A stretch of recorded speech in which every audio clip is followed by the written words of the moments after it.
d'Espina a fait du bénévolat avec un interaction.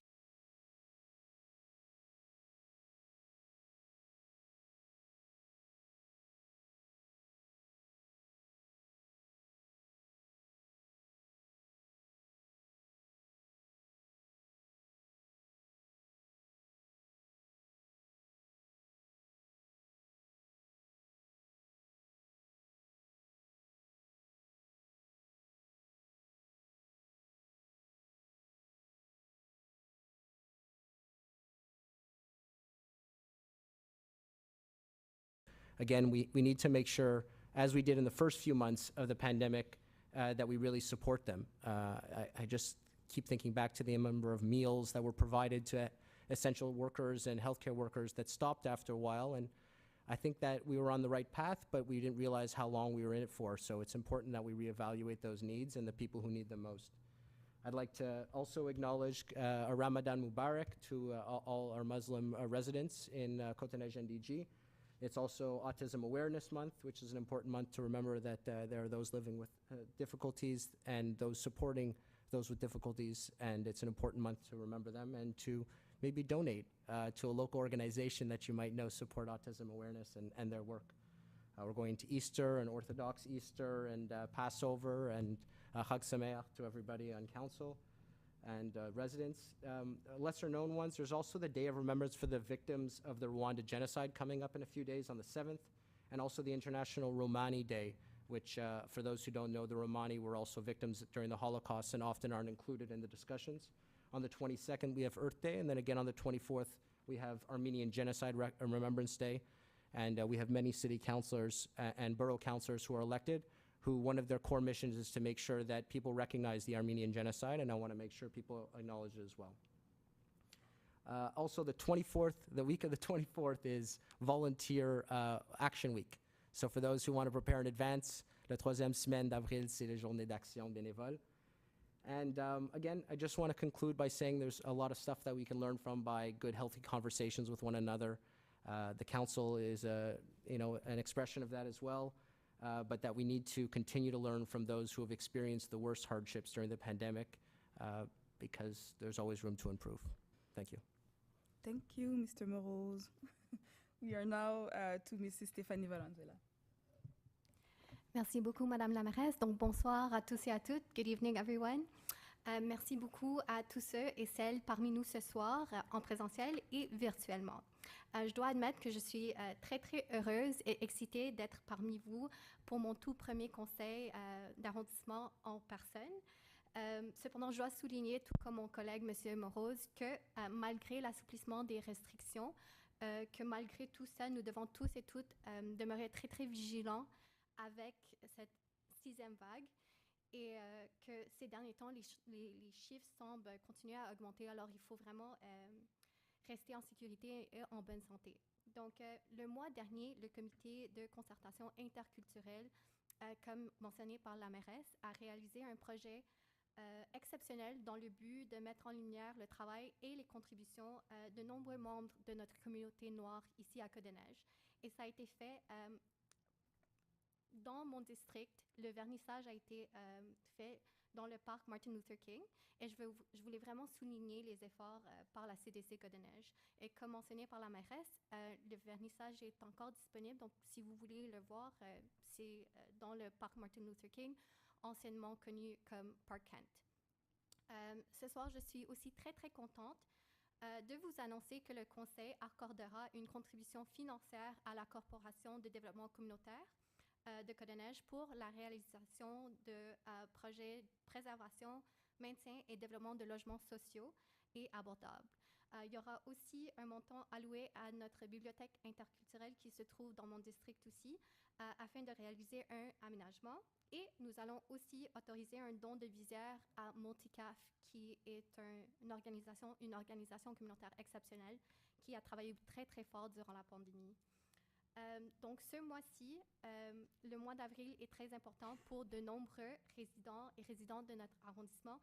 Notamment, j'aimerais souhaiter un Ramadan Mubarak à toute la communauté musulmane. Donc, je vous envoie mes meilleurs vœux de paix, de joie et de santé. Et pour la communauté juive, Chag Sameach, wishing you all a safe and very happy Passover. And to our Christian communities, happy Easter, happy Orthodox Easter. Sending you my very best wishes. So on April 22nd, as mentioned by my colleague, Mr. Murrows, it's Earth Day. So it's a very important day for everyone and specifically to me. It's really a day for us and an opportunity for us to look internally at, a lot of our habits. I find that if it's not something that we're currently doing, then specifically on Earth Day, it's a great way to look at what are we doing and what can we be doing better to improve the situation of the climate crisis. And specifically in our borough, if there's any suggestions, si vous avez des suggestions, si vous voulez partager vos opinions, je suis toujours ouverte à vous entendre. Vous pouvez toujours m'envoyer un courriel. En fait, dernièrement, je rencontre plusieurs de nos résidents de Côte-des-Neiges Notre-Dame-de-Grâce spécifiquement sur le dossier de l'environnement. Donc, je vous invite tous et toutes de m'envoyer un courriel. Ça serait mon nom, donc stephanie.valenzuela@commercialmontréal.ca. Et j'aimerais juste vous remercier encore une fois pour votre participation active. Et juste un rappel aussi que le 1er avril, on a commencé le nettoyage des rues un peu partout dans le quartier. Et j'ai déjà commencé à recevoir des courriels et des demandes sur la salubrité de nos rues. Donc, si vous avez quoi que ce soit à m'envoyer, s'il vous plaît, n'hésitez pas à m'envoyer des photos. Ou vous pouvez le faire aussi sur l'application 311 s'il y a des problèmes sur votre rue, pour juste signaler s'il y a des rues qui devraient être plus nettoyées que d'autres. Donc, merci beaucoup et bon conseil. Merci beaucoup, Madame Valenzuela. Donc, nous sommes maintenant à Monsieur Peter McQueen. Merci, Madame la Mairesse. So, community centers in Côte-des-Neiges NDG. Our administration supports them. We visit them. I was at the Nowruz celebration, as the mayoress mentioned. It was a great get-together of the Persian community of NDG. Lots of people, lots of dancing, lots of music. We were at the St. Raymond Community Center for the Cabane à Sucre. These events are put on by groups like Bienvenue à NDG, Notre-Dame des Arts, the NDG Community Council. But there's also nuts and bolts behind these operations. And I had the honor of being at the annual assembly of Comité Jeunesse NDG, who run all the day camps in the summer for all the kids, all the young teenagers and kids in our borough out of 7 or 8 different parks. Et il y a quelque chose que ces groupes ont sur la tête, et c'est l'inflation. Notre gouvernement provincial veut donner un rabais d'argent aux gens qui gagnent jusqu'à 100 000 $. Mais c'est les gens qui gagnent 15 $ à l'heure ou moins qui ont besoin de l'aide avec la situation de l'inflation dans notre société en ce moment. And this is definitely on the minds of the community groups of Côte-des-Neiges NDG. Alors, je dis tout de suite que notre administration sommes concernés avec ça. Mais je veux aussi que peut-être les gens parlent à leurs représentants provinciaux dans la campagne qui s'en vient cet automne. C'est important pour leur dire que c'est les classes moyennes et les classes plus pauvres, les classes plus modestes qui ont besoin d'aide durant ce temps inflationnaire, moins que les gens vers le 100 000 par année. Another important thing that happened this month, we visited the Falaise with the mayoress. It was a beautiful visit. Le but de cette visite était de voir de nos propres yeux le potentiel de cet espace vert. Nous savons qu'il y a un intérêt incroyable pour cet espace de les gens de Notre-Dame-de-Grâce. Nous travaillons activement et en coordination avec la ville-centre sur cette question. Encore une fois, j'encourage tous ceux et celles qui écoutent ce conseil ce soir de parler à leur représentant provincial, Mme Catherine Vard de NDG ou la représentante du sud-ouest, de la salle, de tout le grand sud-ouest de Montréal, pour dire que c'est une priorité, que si nous voulons notre Dalpark, nous avons besoin de l'aide provinciale parce que ça va par le pont du Dalpark traverse par-dessus une autoroute provinciale et un chemin de fer fédéral. Une autre chose qui s'en vient avec l'arrivée du printemps et l'été, c'est l'installation des cafés-terrasses sur nos rues commerciales. Alors, c'est certain que j'encourage tous les commerçants d'NDG qui souhaitent profiter de ce programme à contacter notre commissaire économique, Pierre Boudreau, qui pourra vous donner les renseignements pertinents. BizNDG travaille bien sûr aussi sur ce dossier. About BizNDG, I also want to mention Scavengers NDG. La chasse au trésor, c'est le 15 au 25 avril. C'est la deuxième année, je crois.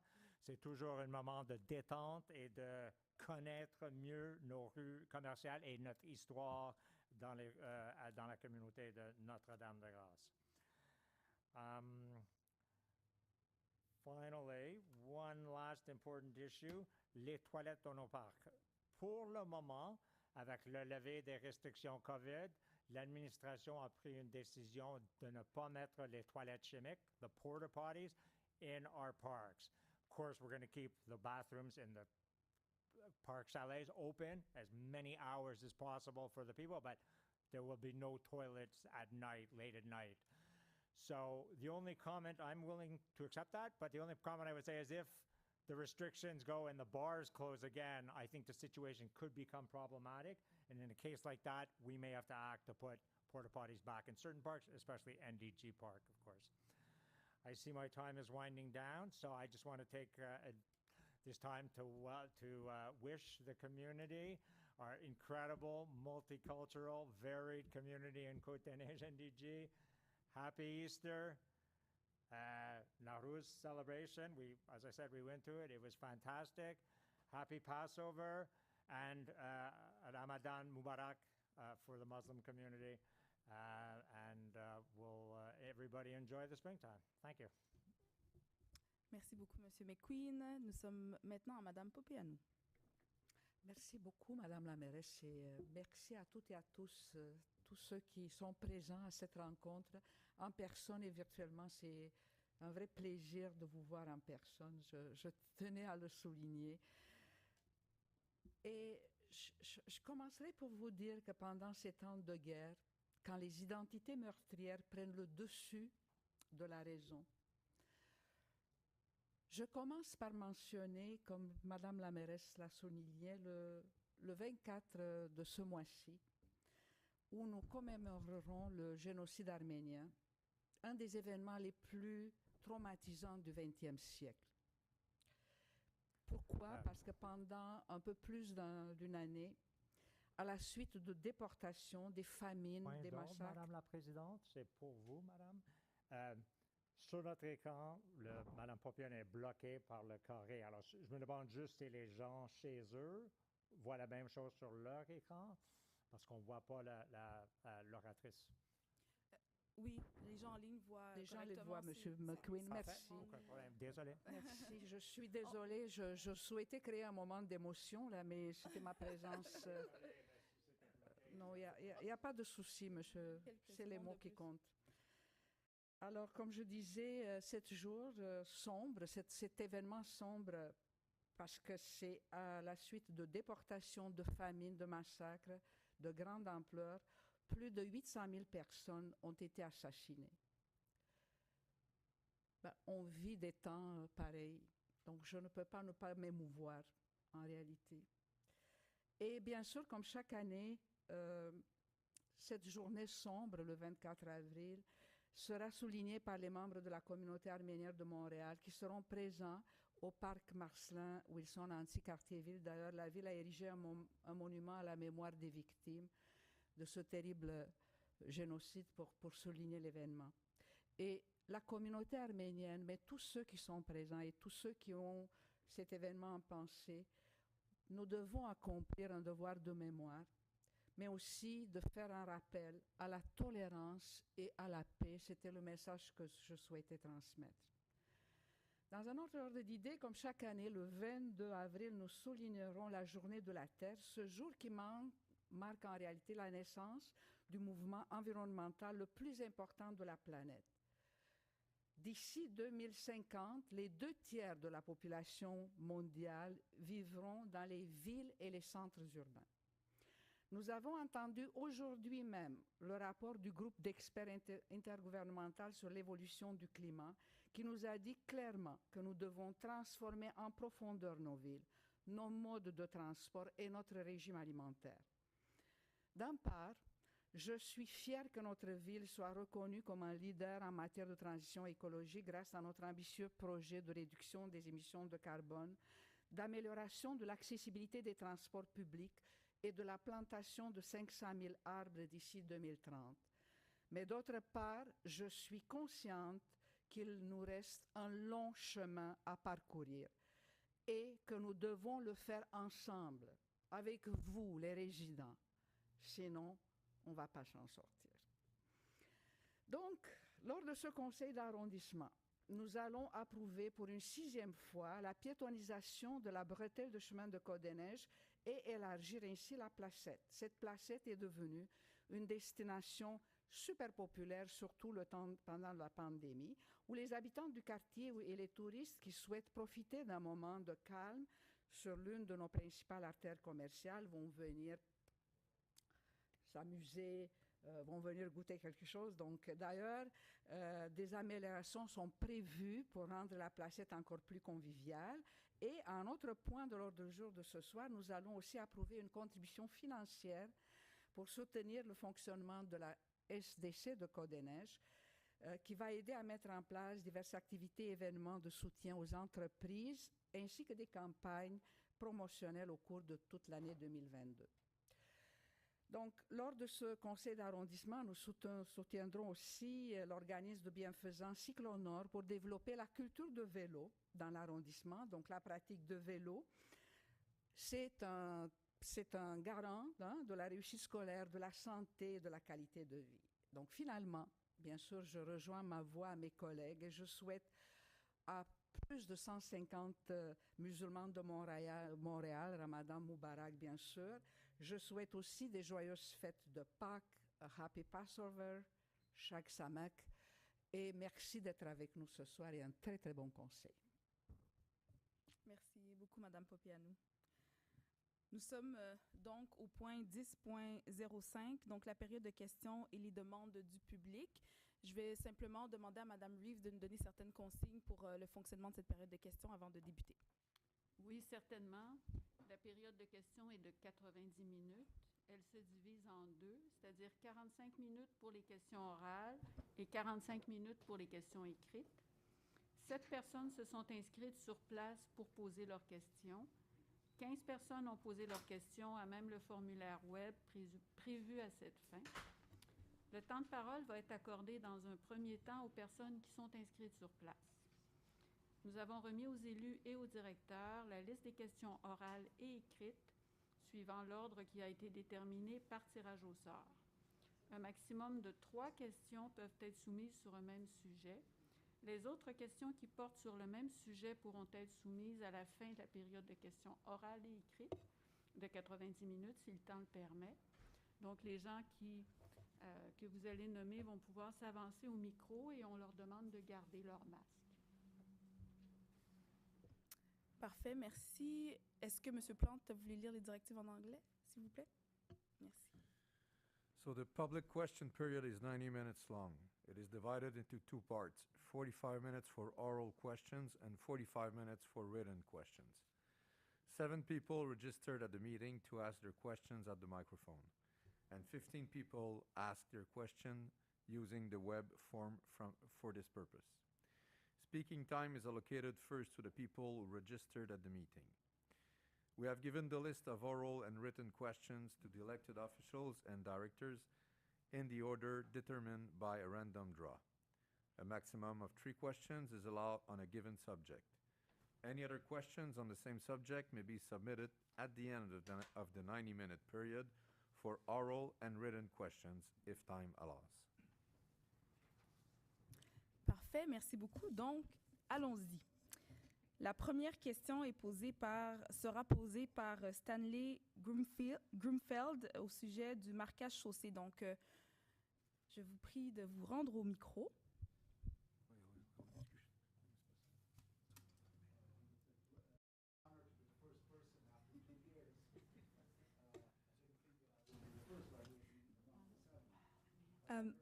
I just want to make sure that we hear you properly. I'm sorry. Maybe the technicians will come and fix the micro. The mic. Should I repeat what I said? Do we Okay. hear? I just want to say I'm very surprised to be the first one in the last 2 years. I knew I'd be among the first 7, but it's a little bit of a surprise, but I think I'm prepared. Bon retour à tout le monde.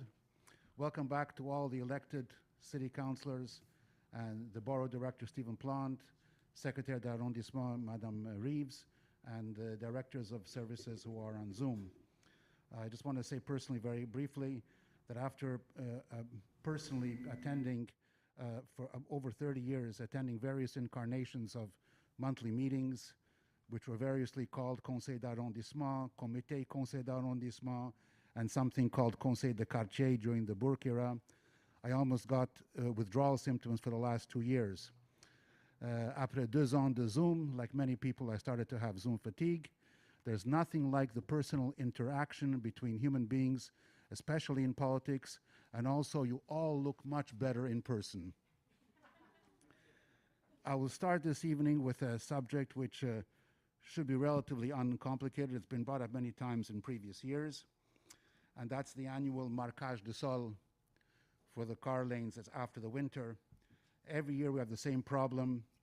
It's not done usually until late summer or early fall. I believe it's done by the Borough of Lachine, I think, if I'm not mistaken. Rosemont or whatever.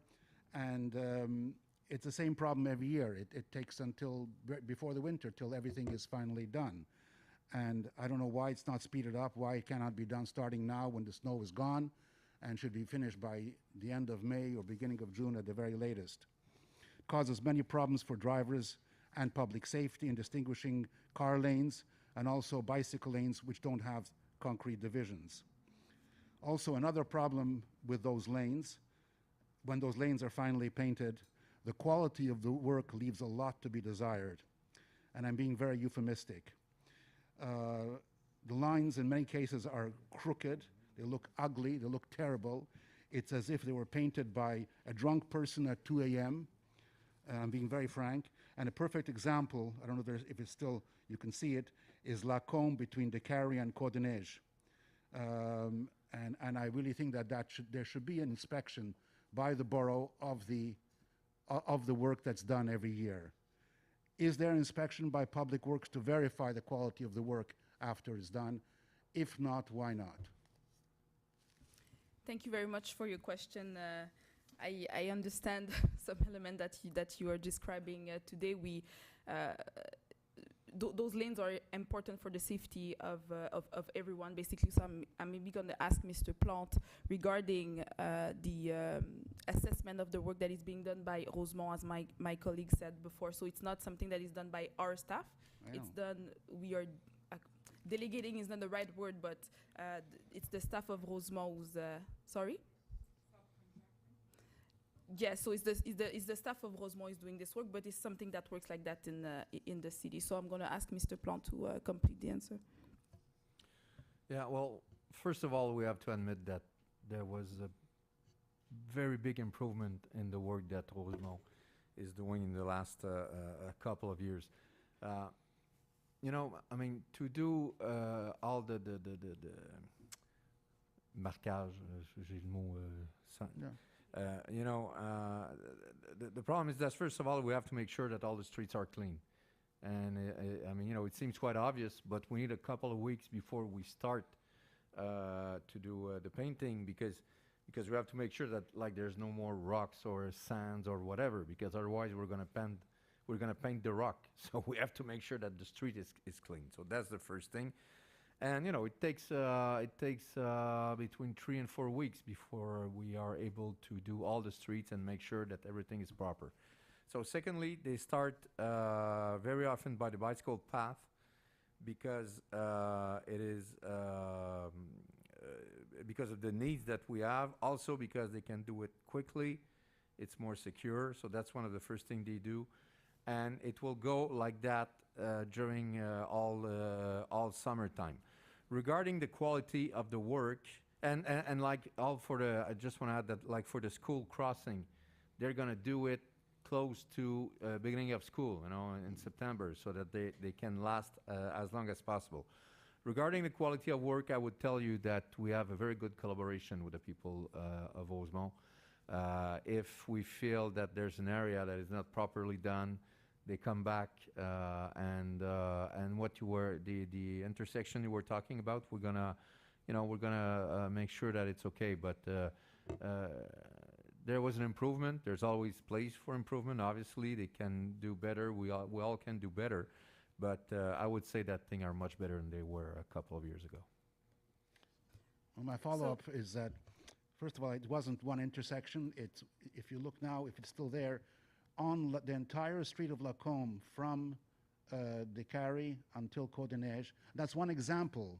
There's many, many streets like that which are done like that. And my question was actually, is there an inspection by our borough, by the public works of our borough, or you're just assuming they're doing it right because they're a fellow borough and just let it go? I want to know if there's actually inspection being done, and if it's not being done right, if they are asked or should be asked to redo the parts which are not done right. I'm just gonna, maybe I didn't see my colleague, sorry, I'm sorry I missed Mr. Moreau's hand, so if you want to comment. Merci, Madame la Mairesse. Thank you for coming, Stanley, and thank you for your stellar attendance record at councils. It's been my favorite TV show for the past 10 years.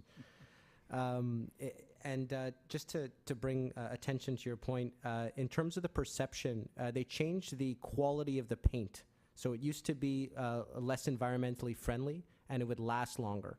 And they replaced it with a more environmentally friendly based paint, which washes away faster. So I think given your longevity on the issue, you might have seen the improvement, the quality, disintegrate, but it's actually for good reasons. And just to point to what Mr. Plante's response was, it is getting better. And whenever you centralize something in a borough, there's always, they'll do it better in some areas that match better with their already recognized expertise in Rosemont. And they're just getting better every year. That's what I've been seeing. So I just wanted to maybe deal with the perception issue. The other part is, whenever you come to council, and this is a point to everybody who's here, but also watching at home, when you ask these questions, it gets on the list and people pay attention to it. And whenever there is an issue, the borough doesn't have to do active upkeep. There's a natural inclination to alert the services that are responsible, or getting in touch with one of our elected officials to make sure that the issue is dealt with hastily. And the borough has a fantastic record once we're made aware of the issue. So thank you. At least just paint them straight. So if I'm just going to complete the answer, and then we're going to go to the next question. Yeah. So Mr. Plante said that we have a good collaboration with Rosemont. So I don't know what you're imagining in terms of inspection. There's no formal, I would say, inspection, but when there is a problematic with the work that is being done, we collaborate with Rosemont to make sure that we give a good quality of service. So that's what I could tell you. But as Mr. Mora said, it's always important and useful for the citizens to ask questions, so we could see if there could be a better way to do it regarding the assessment of the work that is being done. So I'll watch for it, and I'll come back another time if it's not done properly. Perfect. Thank you very much. Thank you very much. And I would just want to say that you benefit from the fact that it's a first for me. So I didn't necessarily respect the tirage au sort order, but thank you for your question. So we're going to go to the second real question, which is by Louis Gensman à propos de la signalisation de stationnement. I'm okay. So, Louis Gensman.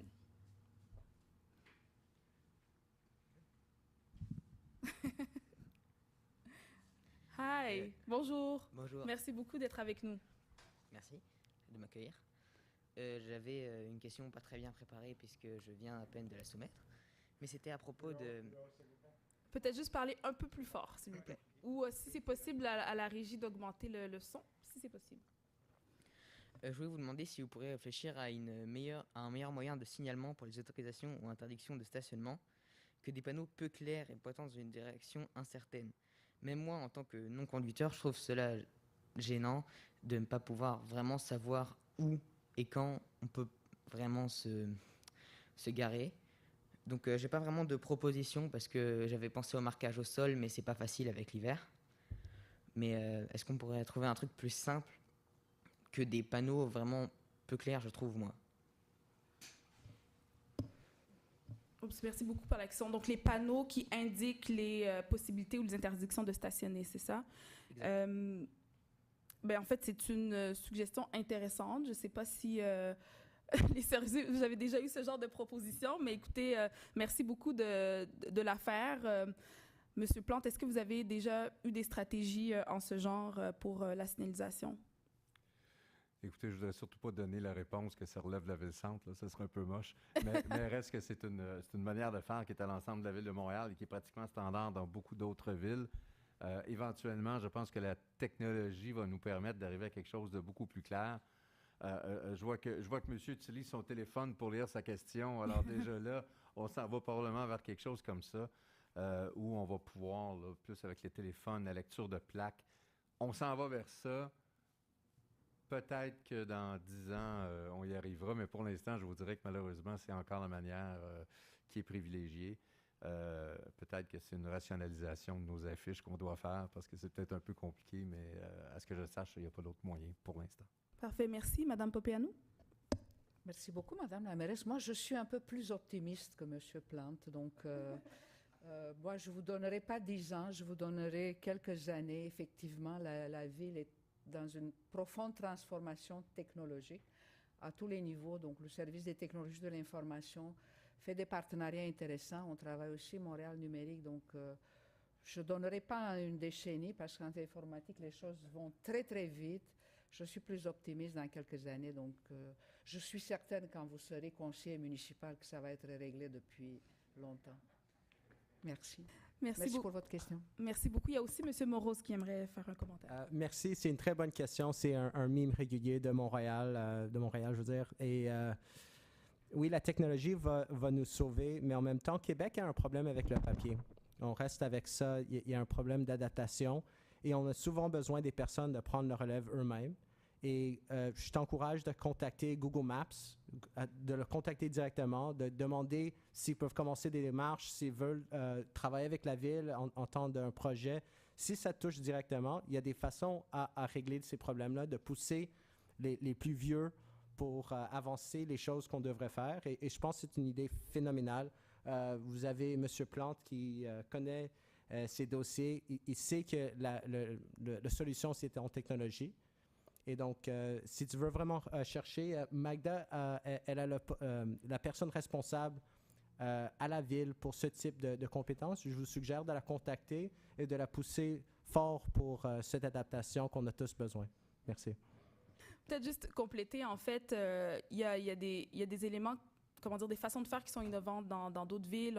On a eu à discuter de ça justement avec certains élus. Donc, si vous avez une proposition innovante de nouvelles façons de faire, vous pouvez revenir nous voir, m'écrire, et puis nous, on pourrait voir en fait là, si c'est possible de parler avec nos collègues à la ville-centre pour qu'on puisse s'assurer que Montréal, on avance aussi et on innove à ce niveau-là. Donc, merci énormément pour votre question. C'est très courageux de votre part et c'est très inspirant de vous voir ici parmi nous. Merci, au revoir. Alors, la prochaine question par Moussaeva Aïdjana à propos de la signalisation son pour les feux de circulation. Bonjour. Bonjour. On va vous aider un instant. Merci beaucoup. J'ai remarqué plus souvent qu'il y a des personnes avec des limites physiques, que certaines personnes, souvent dans le métro, sont aveugles ou juste dans des cas difficiles. Alors, j'ai pensé que ça va être vraiment, surtout pour les personnes aveugles, ça va être difficile de traverser les rues et, avec leur état. Et certains gens dans les rues ne veulent pas les aider parce qu'ils ont peur ou comme ils sont... Oui, surtout avec la pandémie, c'est un peu dangereux, mais quand même, on reste des humains. Alors, j'aimerais bien que la ville mette des sons de signes.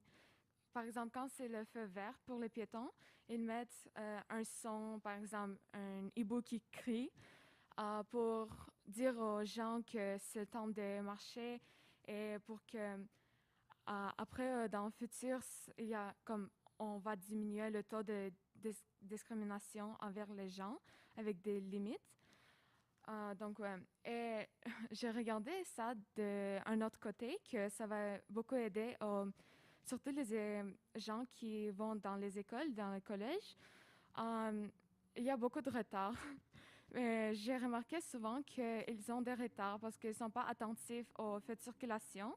Alors, j'aimerais bien qu'il y ait un son pour les annoncer aussi que c'est le temps de marcher. Et ouais, merci. Merci beaucoup pour la question. C'est une question très importante, en fait, là, qui, plus globalement, je peux dire qu'on doit se poser la question et travailler et prendre des actions concrètes pour avoir une ville qui est plus accessible. Ça, c'est un des éléments. Il y a certains feux de circulation où il y a déjà le son. Ouais. Sauf que moi, ce que je vous proposerais, en fait, là, parce que c'est une question qui est importante, est-ce qu'on peut améliorer, en fait, cette accessibilité? On a lancé les travaux à l'arrondissement pour ce qu'on appelle le plan local de déplacement. Donc, on va consulter en fait la population pour savoir comment est-ce qu'on peut améliorer les déplacements pour les piétons, les cyclistes, les automobilistes dans l'arrondissement. Donc, je pense que ça serait une excellente question, un excellent élément sur lequel réfléchir. Où est-ce qu'on en est à ce niveau? Comment est-ce qu'on peut améliorer en fait la situation pour, par exemple, les personnes aveugles, par exemple, avec l'exemple que vous m'avez donné. Donc, excellente question. Nous, ce qu'on va faire, mon bureau, on va vous envoyer les informations pour la consultation sur le plan local de déplacement. Comme ça, vous pourrez vous assurer là, de faire le suivi avec nous puis qu'on considère, en fait, votre question dans notre planification de ce plan. Je ne sais pas si j'ai des collègues. Monsieur Morose, allez-y. Merci, Madame la mairesse, et merci pour la bonne question. Montréal a un problème avec l'accessibilité universelle. Vous parlez des sons pour croiser, mais il y a aussi un problème. Il nous manque les petits bosses avant que vous rentrez pour les personnes aux roulettes. Ouais. Les personnes, ils doivent aussi avoir cela, puis on est derrière avec ces investissements aussi. Ça vient du provincial, ça vient du fédéral, mais c'est un investissement que la ville peut prioriser. Nous avons des programmes pour la datation résidentielle. Il y a même un programme au fédéral qui ouvre une fois par année et j'encourage, si vous connaissez des endroits spécifiques où est-ce qu'il y a une entrée qui manque, un ramp ou il y a une toilette manquante qui n'est pas accessible à tout le monde, c'est pour des centres communautaires, c'est pour des sites religieux. Ça s'appelle EAP, Enabling Accessibility Program. Je vous encourage tous de le regarder. Ça ouvre normalement en fin de mai, début de juin. Et c'est un matching programme jusqu'à, je crois, 200 000 $. Et donc, ça peut même aider avec un ascenseur si jamais c'est le problème. Mais c'est un hodgepodge, c'est un mix de différents investissements qui nous manquent. Mais on doit retrouver les places les plus pires. Et donc, si vous retrouvez des intersections qu'on pourrait prioriser, je vous encourage de le mener au plan de déplacement que l'arrondissement démarche et aussi d'encourager des organisations que vous connaissez qui ont l'accessibilité qui priorité numéro 1, de les encourager d'ajouter leurs suggestions à cet plan aussi. Merci beaucoup. Merci beaucoup. Merci beaucoup. Merci à vous aussi. Bravo pour d'être venu avec nous ce soir pour poser une question au conseil d'arrondissement. Je trouve ça vraiment, vraiment important et puis merci de mener la voie. Donc, la prochaine question. Question par Alexander Montagano. Question sur les entrants d'arrondissement.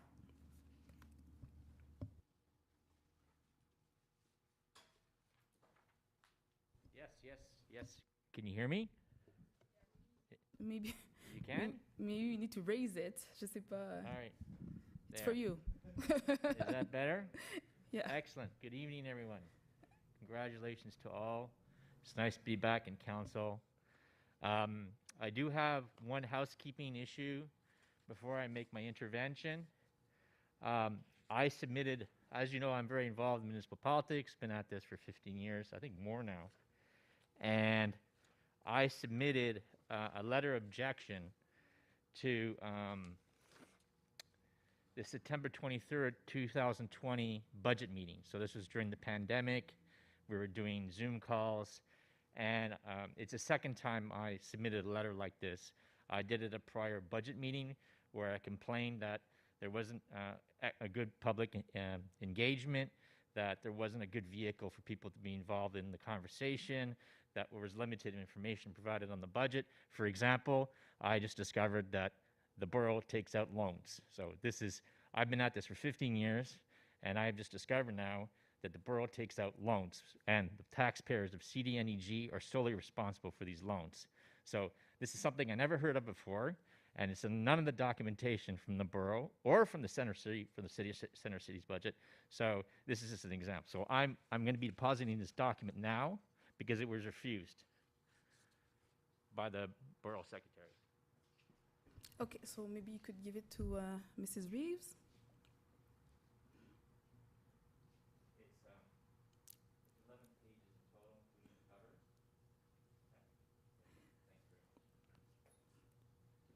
There's not much time left.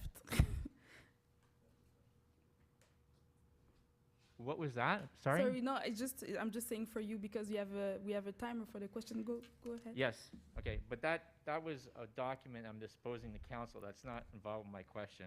So I sent that by email.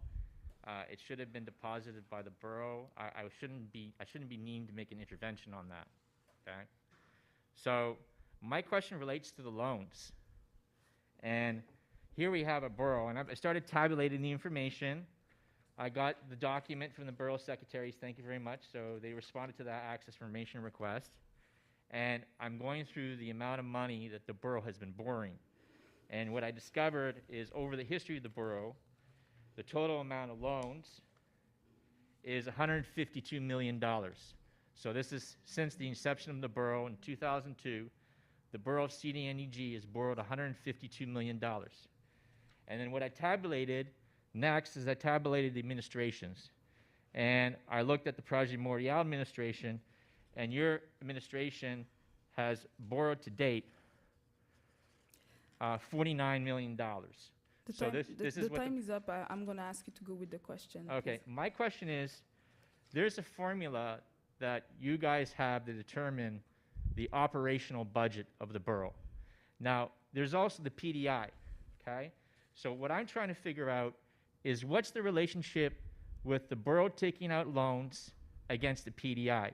Because I've been looking at the other boroughs, and it's all over the map. Some boroughs are borrowing money, and some are not. So I'm just trying to understand what is this relationship between the loans and the PDIs? Okay, thank you very much for your question.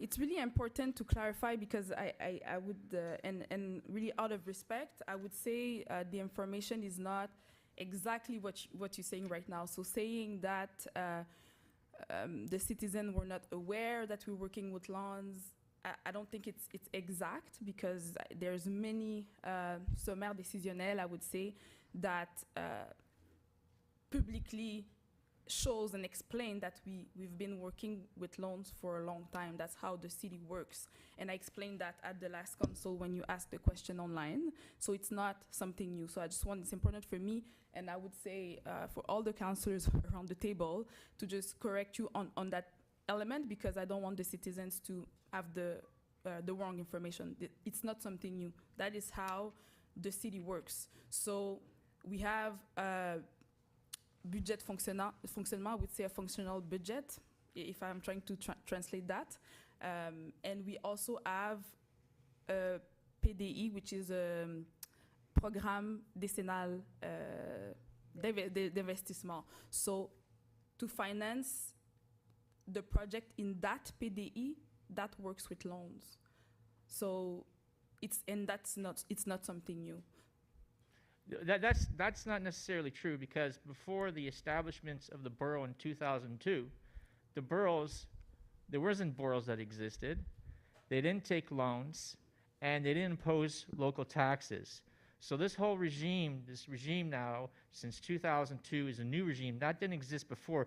Côte-des-Neiges-NDG was just considered part of Montreal, and if debts were taken to pay for infrastructure within the borough of CDN-NDG, that was paid by the entire city, the entire tax base of the city of Montreal.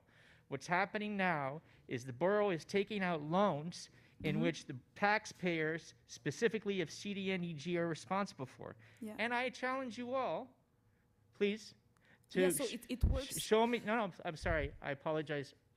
I challenge you all. So what is your question? I asked the question, but I have a second question. I challenge you all to show me where in the borough budget that's presented at the borough meetings and at the city budget that's submitted downtown where the information is on the loans, because I can't find it. I looked. It's in the budget. Please show me. The PDE budget, that's it. So that's how it works. So the PDE budget shows how much we could borrow every year. So in our budget, the PDE is 6.83 million a year. Right. So this is how much we are allowed to borrow to finance our investments. And that's, so I'm just going to close this here. Right. Because this is the second question. Right. If one of my colleagues That's not a question, I'm sorry. Mr. Montagano, this is the second question. I'm just going to ask my colleagues if they want to complete the information, and we're going to move on. We could give you some more written information, because I don't know if we've sent it already. But no, you have not. Okay, no. so I could send you by writing the answer that we gave you at the last council, the answer that I gave you today. Yes, I'm sorry, but I'm not trying to get an argument with you. I'm asking where in the documentation you find this information. In the budget, I answered. In the PDE I budget. I looked at the PDE. I looked online. I searched by imprint and debt, and there's nothing there. Okay, so we're going to answer that last question, and we're going to move on to the other one. Okay, so fair Mr. enough. Moros, go ahead. Merci, Madame la Mairesse. Thank you for the question. Yes. I sincerely just want to kind of reiterate the answer that I gave last month, which is keep asking good questions. Right. This one is about, I think you're just looking for more details. Exactly. I assume you've read through the budget documents that are available on the City of Montreal website, absolutely. as we all have during the review process. And there's always opportunities to be more open with the information that's available. Excellent. But what I would continue to suggest is to continue asking questions like these to try to refine where you'd actually like to see this information found. So if you're looking for details about what a 10-year borrowing plan and what it's going to spend on, they're not going to be able to give you concrete information, because once they put it in a document publicly available to you, it's now something they have to abide by. So administrations often keep that flexibility for long-term planning. Right. And the investment is a 10-year loan guarantee, so that the work of the borough can go on without having to come back to us and borrow every time and make sure the money's there. It allows them to go in advance and get contracts. Yeah, but but they can't tell you. I'm sorry. Right. Because you're only allowed 2 questions. Right, understood. We have to get I back understand. to using this. We'll but continue this conversation. I'm looking forward to it. Excellent. Thank you. Thank you very much. So the next question by Louise Fournier. Le sujet ramasse des feuilles et nettoyage d'égouts sur Vendôme et Gray.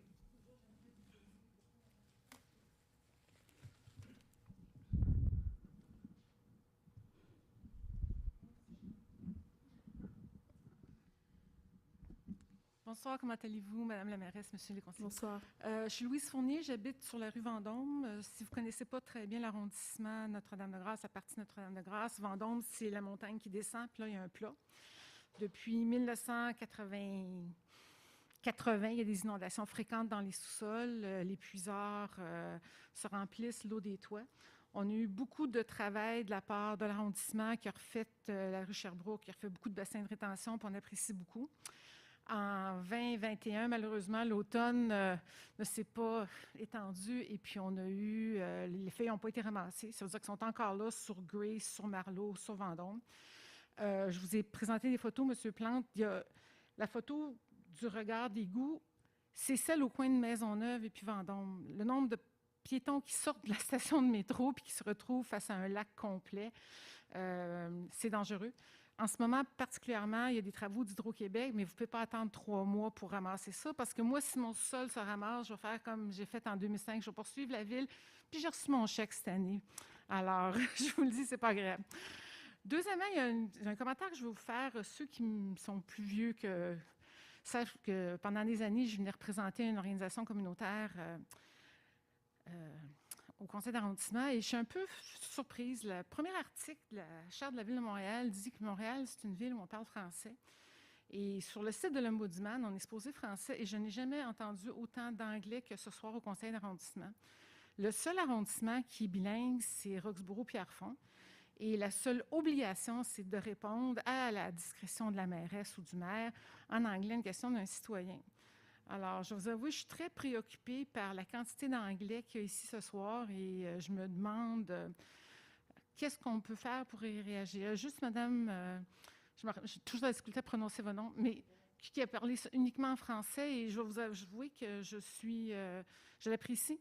Puis par le passé, on a eu des maires anglophones qui n'ont pas dit un mot d'anglais du conseil et je me retrouve dans une situation où on parle plus anglais que français. C'est pas bon signe pour le futur du français à Montréal. Merci beaucoup pour votre question. À propos du ramassage des feuilles, je vais demander à M. McQueen de répondre. Oui. Alors, merci beaucoup pour votre question, Mme Fournier, et pour votre implication. C'est des citoyens et des citoyennes comme vous qui font la différence. Alors, je pense que vous avez bien signalé la situation. Le nettoyage des puiseurs partout dans l'arrondissement est important, pas juste dans le village Vendôme, mais probablement doublement important là, comme vous dites.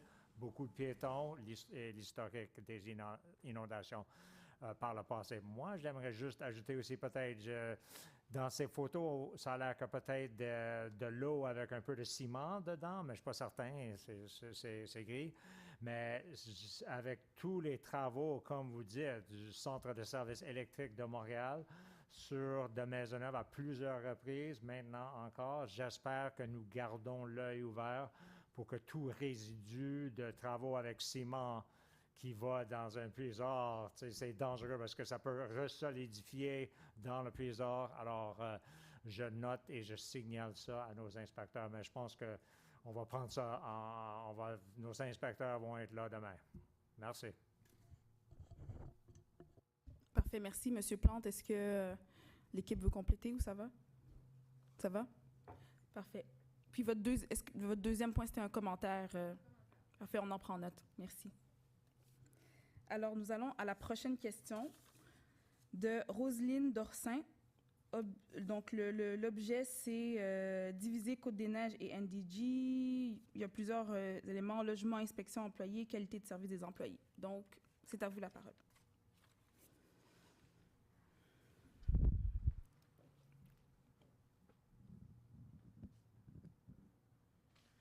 Bonjour, good evening, everyone. I'm really happy to be here and to see you in reality. Can you hear me? No, it's okay. Yeah.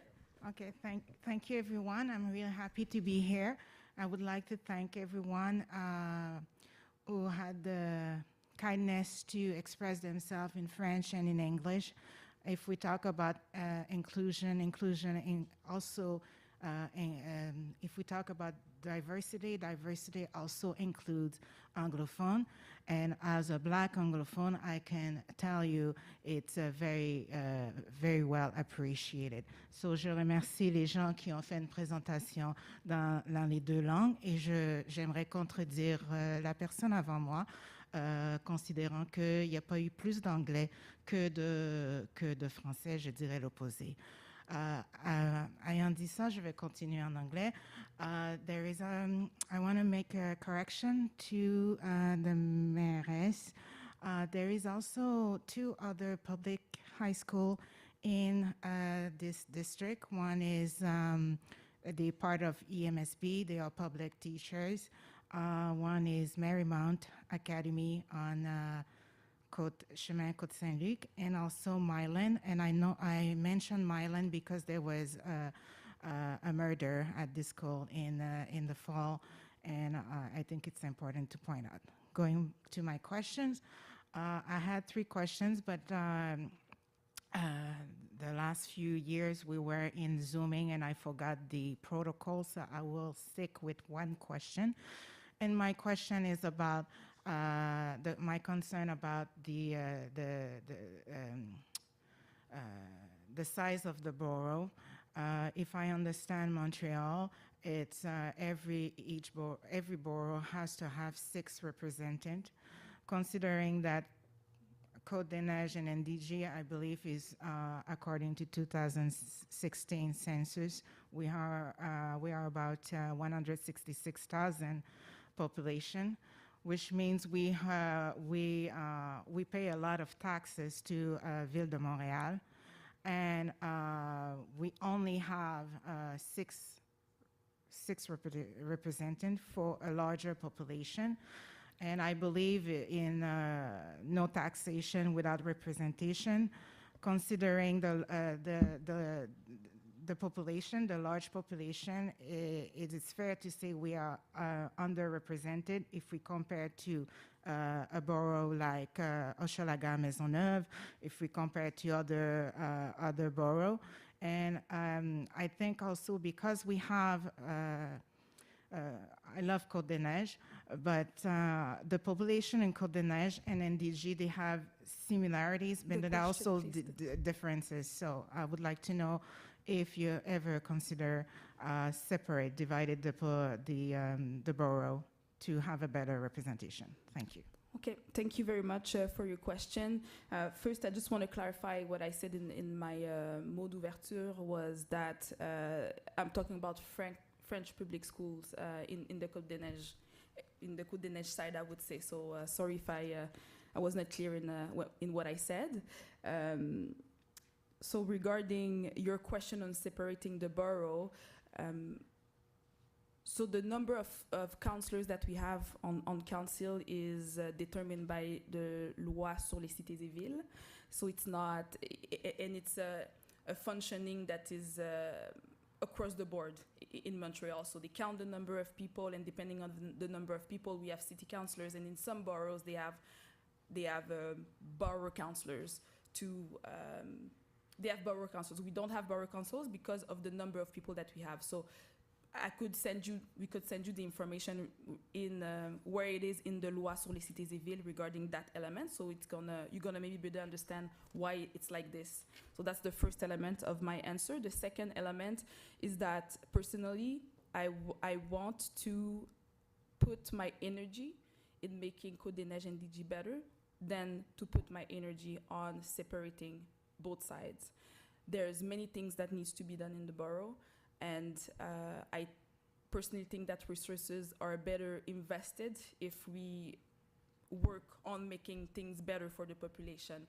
Because if we go into talking about dividing the borough, it's not even a decision from the city. It's something that needs to go from the provincial. So it's going to be what, a 4-8 years battles. In the meantime, are we helping the citizens? I'm not convinced that we are. So I want to make sure that we put all our energy on doing things better for the borough, basically. And I think that we should celebrate that diversity, because it's not the first time that I hear that suggestion.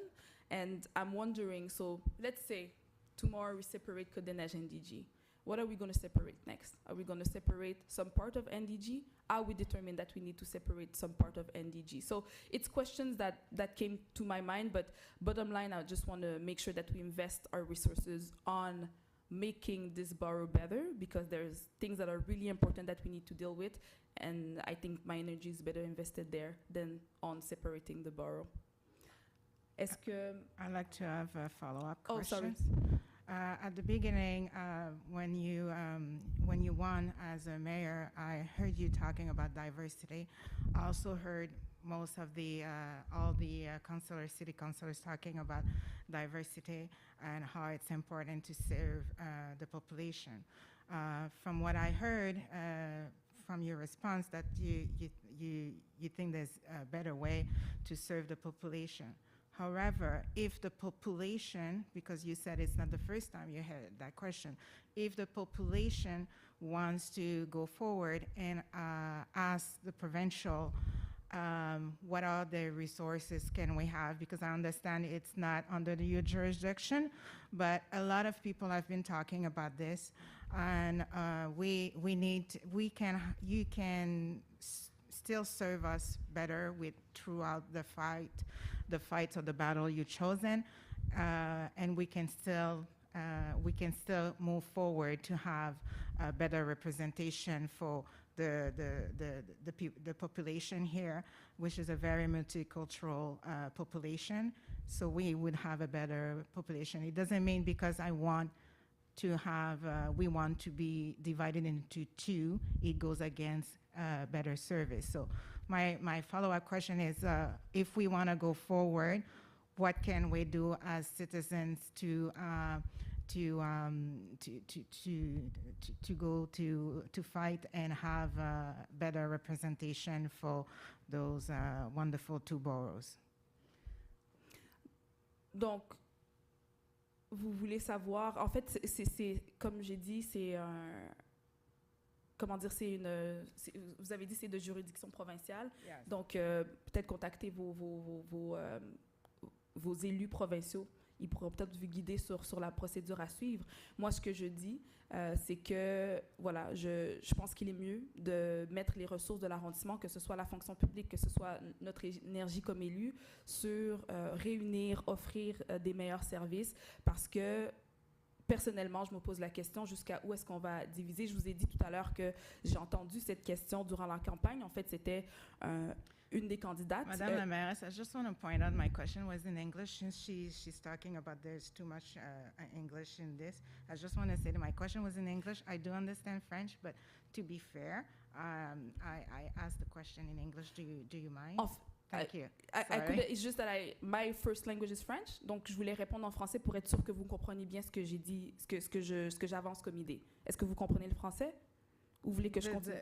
The question is not about understanding French. French is my third language. Okay. So I'm more fluent in English. However, in terms of protocol, as the lady said, if the question is asked in English, I would like so maybe Mr. McQueen or Miss Pompinou, I apologize, can answer. Can I just complete my answer? So I wanted to talk in French because I'm more comfortable, but I'm going to finish in English. So I'm just going to reiterate that for me, I heard that during the campaign from another candidate, and I didn't agree with that, and I said it publicly. So I think the people know where I stand regarding that. Other things that I heard during the campaign at doors is, can we separate the upper part and the lower part of Côte des Neiges? So that's where I'm wondering, where are we going to end the separation? Because we hear those different thoughts when we go on the ground sometimes. So, but your question was, where do you start? I would say maybe contacting your provincial representatives regarding that. Thank you. If my other colleagues have questions. Oh, yeah. Mrs. Popeanu. Yeah. Thank you. Oh. D'accord, Madame Popeanu. Thank you for the question, Miss. So I will try to answer in English, of course. So it's really the good idea to go to make representation to your deputies, local deputies. You have Mr. Binbaum, you have a lot of deputies on our area. So because we actually is to modify 3 laws. La loi sur les cités et villes, la loi sur les élections et les référendums, et la charte de la ville de Montréal. So it's over our competencies to modify these 3 issues. So these 3 laws, and it's the better solution if you really want to make representation and really to change things. It's not the city councilor can do it. It's really the deputies from the provincial level. Merci, thank you. It was a pleasure. Mr. Moros? Oui, merci, Monsieur Moreau, allez-y. Merci, Madame la I'm Mairesse. sorry. Thank you. Thank you for the question. I think it's an interesting one because the only solution for what the problem you're describing was a solution offered by the outgoing mayor to divide CDN-NDG, which I think, as the mayor, the current mayor suggested, you have to pick your battles. You have to find out where your efforts should be put and what matters to you. And when it comes to fair representation, CDN-NDG definitely gets the short end of the sticks in many ways. In budget funding, in regular funding through the city center for regular services and upkeep, and Taxes. Yeah, I mean, taxes are going up, and the services that are coming back, like the city center only gave 1% of what we need of an increase to the borough, but because of inflation being higher than 5%, that inflation hits the borough harder than it hits city center. So it's one of the ways that they get to take away from us, but I don't think that's part of your question. What I want to commit to is that at the municipal level, we do have the ability to petition higher levels of government. We do have the ability to write letters and get involved. Before my election, I got involved in a representational issue where we had 3 provincial districts that were merged into 2. And the borough voted to support, or at least had a motion to support that action, like Hampstead and Côte Saint-Luc and TMR, that was also impacted by reducing the number of provincial representation. And when, just to reference Mr. Montagano's question, in 2001 to 2005, we were speaking before council, you mentioned you were from Ontario, but the city was forcefully merged like the Greater Toronto area, but then we demerged. And this area actually finds itself in an area surrounded by demerged municipalities. I'm using a bunch of terms, but I suggest you read the mayor of Westmount's book that he wrote called The Merger Delusion, which points to a centralization of services often doesn't lead to a maximization of the quality of services for residents. I agree with that, and it's something that we should look at as a council to help adjust to that, issue. Thank you. If you don't mind me, can I add an extra response? I mean, you could complete your response. Wow. Merci, Madame la Mairesse, and thank you for the comment, Peter.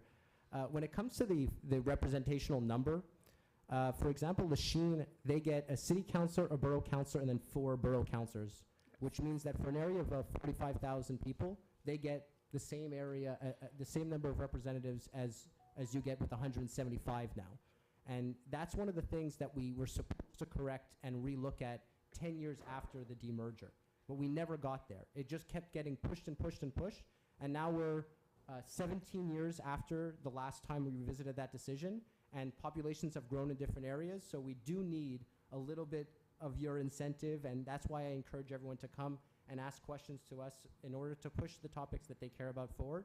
And I promise you that I'm not going to let this ball drop. Thank you.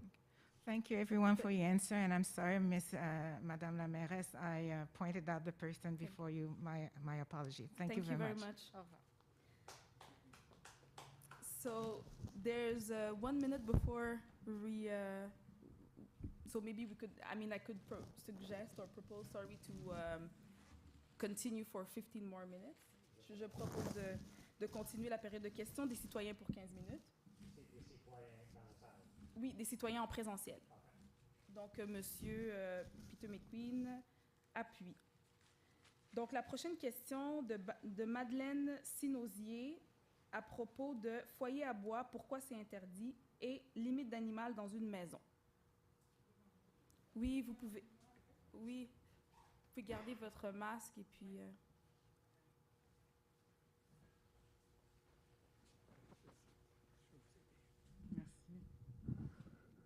Non, c'est ça. Je veux juste comprendre, il y a un quota ou un ratio pour les animaux domestiques dans une maison.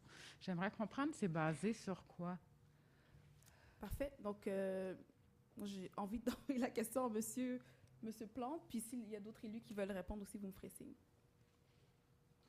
Oui, ou peut-être que Mme Bédard, et on pourrait éprouver la technologie, là, Mme Bédard pourrait peut-être nous répondre si elle a Donc, des Mme informations Bédard, plus c'est précises. la responsable de la direction de l'urbanisme. Est-ce qu'ils sont toujours connectés, Madame Bédard? Oui, normalement. Là, c'est Oui. là où on peut... Alors, est-ce que vous m'entendez? On vous entend? Pas très fort. Vous m'entendez, vous me voyez? Il faudrait Oui, parler il faudrait plus peut-être que ce fort. soit un peu plus fort à la technique. Là. Je pense qu'on est en train de... On vous demande d'être un peu indulgent parce que c'est vraiment la première fois qu'on combine tout ça. Là. On va revoir le temps. On va refaire le temps. Alors, pour répondre à la question, en fait, je n'ai pas de réponse à vous donner pour le moment. Je vais devoir vérifier. Là, je ne suis pas au courant des quotas et des raisons qui déterminent ces quotas-là. Ça ne relève pas vraiment de l'arrondissement. Alors, on va vérifier quelles sont les réponses à cette question. Merci. Donc, on va vous revenir sur la réponse. Merci. Oui. La deuxième question est par rapport à l'interdiction des foyers à bois, que je peux comprendre que c'est une raison écologique.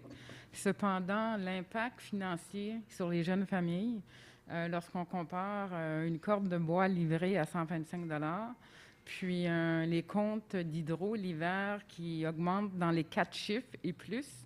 Alors, je pense que pour les jeunes familles, Montréal, qui est une ville... Oups, excusez-moi. Montréal, qui est une ville qui veut que les jeunes familles achètent et viennent à Montréal, mais je pense que c'est très difficile pour eux dans ces contextes. Les coûts d'hydro qui augmentent, puis les surenchères à Montréal. Excusez-moi. Donc, votre question, c'est... Juste répétez votre question, s'il vous plaît. OK. Par rapport, est-ce que la ville, par rapport à ces déficits financiers des jeunes familles, est-ce que la ville voit des pistes de solutions, que ce soit municipales ou provinciales? Est-ce qu'il y a des... Par rapport au foyer à bois spécifiquement? Oui. Donc, excusez-moi, je suis désolée. Donc, vous demandez par rapport au coût d'électricité, par exemple, vous souhaitez... Exactement, comparativement à chauffer au bois, Oui, on sait qu'il n'est pas écologique, là, qui coûte 125 $ pour l'année, et les comptes d'hydro qui montent à 1 000, 2 000, 3 000 $ comparativement. Oui, madame. Ben, peut-être juste avant, madame Popianou, je comprends en fait le dilemme que vous exposez. On est rendu à un moment, je crois, dans l'histoire de l'humanité, si je peux dire, où on doit justement s'assurer de prendre des actions en faveur de la transition écologique puis de la protection de l'environnement, tout en s'assurant, puis là, je cite la mairesse de Montréal qui le dit souvent, mais en ne laissant personne derrière, c'est-à-dire en prenant conscience que les coûts de la vie augmentent en général, donc il faut pas laisser un ou l'autre, il faut vraiment s'assurer que les deux agendas, disons, avancent de pair, mais que vraiment, oui, on fait des actions pour la transition écologique, mais qu'on assure que tout le monde comment dire, il n'y ait pas de perdants ou des gens qui en souffrent, en fait, finalement. Donc, cela étant dit, Madame Popianou, vous vouliez répondre, allez-y. Merci pour vos deux questions. Je vais essayer de répondre à la connaissance, parce que j'ai une certaine mémoire institutionnelle, donc avoir participé à plusieurs discussions à ce sujet. Donc, concernant les fours à bois, là, tout ce qui est le chauffage à bois, je peux vous dire qu'il y a une consultation publique qui a été menée par l'OCPM. Et puis, les conclusions étaient dévastatrices. Donc, les personnes qui utilisaient le chauffage à bois, c'est des cas de cancer du poumon extrêmement graves. C'est extrêmement toxique de l'utiliser et extrêmement polluant pour l'environnement. Donc, la décision n'a pas été prise à la légère de les interdire. Je me rappelle très bien, vous pouvez me corriger, Monsieur Plante, mais c'était dans les années... attendez, là, que je vous dise, 2013-2014, quand l'OCPM a tenu cette consultation publique. D'ailleurs, je me rappelle très bien une dame qui a porté ce dossier, c'est elle qui a mené ce dossier jusqu'il est rendu en consultation publique, qui a eu un enfant, son fils est décédé d'un cancer du poumon, et puis elle s'est rendue compte que c'est à cause du chauffage à bois qu'elle utilisait dans son logement. Mais je vous invite, si vous avez besoin, je vais prendre votre courriel et je vais vous transférer toutes les informations qui sont liées à ce dossier du chauffage à bois. Parfait, parce que je croyais que le risque de cancer était supérieur au bois compressé et non pas la bûche naturelle, mais plutôt les bois chimiques ou procès. C'est de brûler le bois à l'intérieur d'une maison. Donc, c'est la façon que c'est... Même les foyers, là, le problème, il est là. Et en plus, on crée de la pollution atmosphérique. Vous savez, nous sommes résolument engagés dans une transition écologique et réduire les émissions de carbone. Le fait que le bois brûle, c'est un grand émetteur de carbone. Concernant votre première question, pourquoi contingenter le nombre d'animaux chez nous, je vous invite de regarder, c'est très bien expliqué d'ailleurs dans notre règlement sur la gestion animalière, la même chose lors de ma réponse par écrit à votre question sur les forêts. Je veux vous mettre aussi les bonnes raisons parce que c'est dit clairement. Donc, il faut responsabiliser les gardiens d'animaux. Il y en a qui qui abusent, donc qui en ont trop, c'est difficile à les soigner, c'est difficile à leur offrir, et en même temps promouvoir les bons comportements, mais contrôler aussi les nuisances face aux voisins. Donc les chiffres, la même chose, ce règlement a été mis en place à la suite des consultations publiques qui ont lieu. C'est pas nous, les élus, qu'on invente ces chiffres, on prend soin sur des questions qui affectent la population, le bien-être de la population, de tenir de consultations publiques à l'OCPM. OK. Mais je croyais que tout à l'heure que Mme Bédard ou Bélan, excusez. Oui, c'était vous avez OK. posé 3 questions. Je suis désolée, mais on va faire les suivis avec vous. Adéquat. Merci. Merci beaucoup. Donc, c'était la dernière question du public. Et corrigez-moi si j'ai oublié quelqu'un. Donc, on est maintenant à la période de questions. Excusez-moi, c'était la dernière question du public en présentiel. Donc, maintenant, on va aux questions du public, les gens qui nous ont soumis les questions en ligne. Donc, on va remettre le compteur à 0, 45 minutes, parfait. Donc, la première question, puis Mme Reeves et M. Plante, vous allez nous guider à travers les questions. Oui, je vais lire la première question. Donc, c'est Félicia Balzano, soutien à CDC Côte-des-Neiges. En mon nom et celui du conseil d'administration de la SDC Côte-des-Neiges, nous sommes ravis de pouvoir compter une fois de plus cette année sur le soutien de l'arrondissement dans la réalisation de notre mission.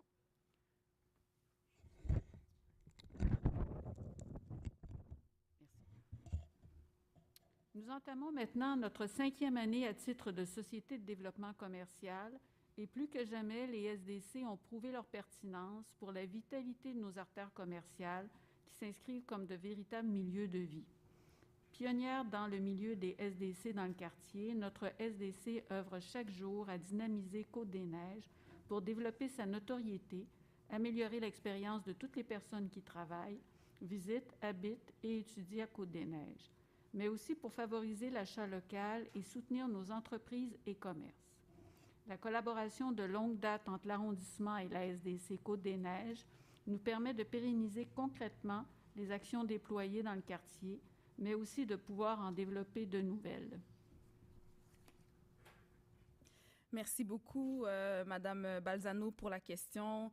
Écoutez, la SDC Côte-des-Neiges fait un très bon travail, en fait, pour encourager les commerçants locaux, favoriser la consommation locale, rendre l'artère commerciale vibrante, pour que les citoyens puissent être finalement heureux, bref, et bien lorsqu'ils se promènent sur cette artère commerciale. Puis la collaboration avec nos commissaires au développement économique et la CDC, pardon, j'ai dit CDC, je veux dire SDC, donc Société de développement commercial et fructueuse. Puis je suis heureuse aussi qu'on est en train de développer ces relations et ces stratégies, ces démarches avec les commerçants aussi de d'autres artères.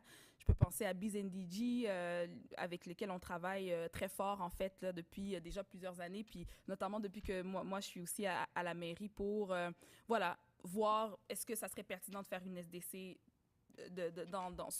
pour NDG, pour voilà, que les commerçants nous aident à faire de ces artères commerciales des artères qui sont vibrantes, où on peut consommer local et favoriser ainsi l'économie locale. Donc voilà, je vous remercie. Puis c'est toujours, je pense que c'est un plaisir pour l'ensemble des conseillers autour de la table que de pouvoir soutenir une initiative comme la SDC de Côte-des-Neiges. Puis voilà, c'est un message qu'on envoie un peu à tous les commerçants. Si vous voulez aussi qu'on puisse vous soutenir, n'hésitez pas à venir voir nos commissaires au développement économique pour qu'on puisse voir ce qui est possible de faire pour vous également. Donc, merci beaucoup. Est-ce qu'il y a d'autres personnes qui veulent faire des commentaires? Prochaine question, s'il vous plaît. Alors, question from Mr. Kiernan Parsons. How does the borough plan to try to ensure the safety of its residents in the transition towards summer among COVID-19? The borough will see a lot more activity in the summer season and government restrictions are being lifted. Does the borough have a plan of action to keep people safe from the virus? Keep in mind people that are immunocompromised or the elderly population, for example. So thank you very much for the question, Mr. Kernian Parsons. So I understand that the population is still worried about the raising of number of cases of COVID. So we are, as a city, as a borough, following really carefully the directives that come from the public health. One of the things that we understood from the precedent COVID waves, merci beaucoup, is that during the summer particularly, but also during the winter, people are using more the exterior facilities, I would say. So we are really focusing on making sure that we have enough space and tables, and that we give a particular attention to our parks, for example, because we know that people are going to use those facilities a lot. So it's the thing that we do on our side at the borough level to make sure that we could enjoy, I would say, the borough and our neighborhoods in a safer way, I would say. And maybe another thing that we're doing is that we support community organizations that sometimes are in contact with the elderly people that might maybe need safe activities to entertain. So we are supporting those type of local organizations as well during this pandemic. So hopefully it will be over one day, or we'll get used. We're gonna be able to live with it in a more safe way, I would say. So, Monsieur Morose. Okay, Monsieur Morose, allez-y. Merci, Madame la Mairesse. Thank you, Sawyer, for your question. I appreciate the question. As I started my introduction with a concern about the sixth wave maybe not taking it seriously and having not maybe learned from previous waves. I just want to make sure that you as I understand might be an immunocompromised person, that we do have regular opportunities to ask our healthcare officials and people responsible for these decisions, and there's usually an elected official who brings it up, and they keep it top of mind. But at the same time, having, for example, a Vaxi Pass available may not be something that will actually protect immunocompromised people. As we go into further waves, the vaccine itself might wane, and we want to make sure that we have clear instructions. So I just want to make sure that you understand that, because it's important to ask good questions. This was a good question. It gets brought up regularly when elected officials like us have opportunities to ask the people who make these decisions for us, as well as for you as well. It's not an easy answer. There's no clear answer about how the borough itself can better prepare to accommodate immunocompromised people. We're just going to continue to push what the public health authority tells us, make sure that we understand that having a mask is what prevents the spread of the aerosol virus. And I hope that the decision actually will be heard tomorrow by the provincial authorities about the future of the mask mandate. And please know that if it goes in the negative direction where they want to remove it permanently, that we'll make sure to bring something to council to reiterate the need for proper protection as we go through further waves of the pandemic. Thank you for your question. Merci. La prochaine question.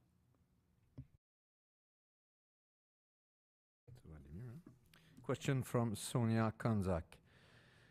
Projet Montréal was elected 4 years ago because citizens want, in large part, to see a shift towards more sustainable transportation infrastructure. However, while the rest of the city flourished with new bike path, NDG received none.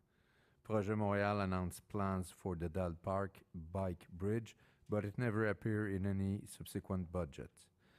During the end of the last term, we were informed that we should wait until the election to see action. Now your councillors are informing us that no new bike path will be installed until a multi-year planning process will be completed. I worry that this means we will once again have to wait until the next election before we can see new bike path. Will you take action so that new bike path will be installed this election term in NDG? Also, when will we see the Dal Park Bridge in the municipal budget? So thank you very much for the question. So to the first question about bike lanes, so the programmation or the plan for the bike lane for this year will come out soon. I don't expect necessarily to have a significant investment here for the borough for this term, because the result of that we're gonna see in the next couple of weeks is the result of all the the steps or the discussion that took place before we took office. But what I could tell you is that I already took contact with the person responsible at Central City to make sure that we're able to plan and see new bike lanes in the borough during the next year and during the next planning. So we are. I said it on different tables. I could reassure you of that. In the meantime, what we are doing in the borough to make sure that for cyclists we have more safe, I would say, bike lanes, is that we're gonna see here in the borough if we could start, for example, by changing the order of the sidewalks, bike paths, and parking. So for now, it's sidelines, parking, and bike paths, and that could seem maybe less safe for the cyclists. So we're gonna try to change that order on some of our bike paths while we are talking with the Central CD and the people responsible to make sure that we're able to have bike path investments here in the next few years. And I would also say that we also have the Plan Local de Déplacement. So it's a consultation where we're gonna for sure talk about cyclists and bike paths and bike lanes in the borough. So those are the different démarches that we are doing right now to make sure that we are able to, yes, achieve our goal to have more active transportation means here in the borough. So I don't know if one of my colleagues want to say something. Mrs. Surias? Yes.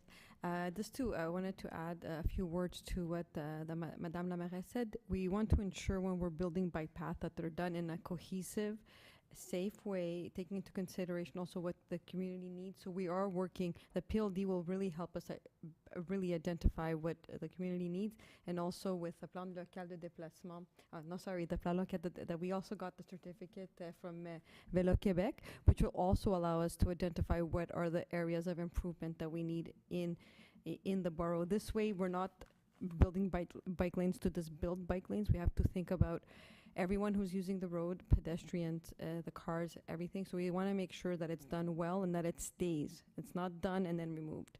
So that's something that is really, really important to us. Yes, thank you. And, Mr. Moroz? Oui, merci. Juste brièvement. Merci pour la question. I think it's a good question as to why bike paths aren't built in the borough over the last 4 years. It's been the same administration in power since 2017, which often gets forgotten. We're going to do a plan de déplacement, which I think is a good idea to find our priorities and make sure that they're included. I just want to make sure that we understand that everyone on this stage agrees that we need more active transport, and it's important to deliver on your promises when you make them. I just want to thank you for your question. Thank you very much.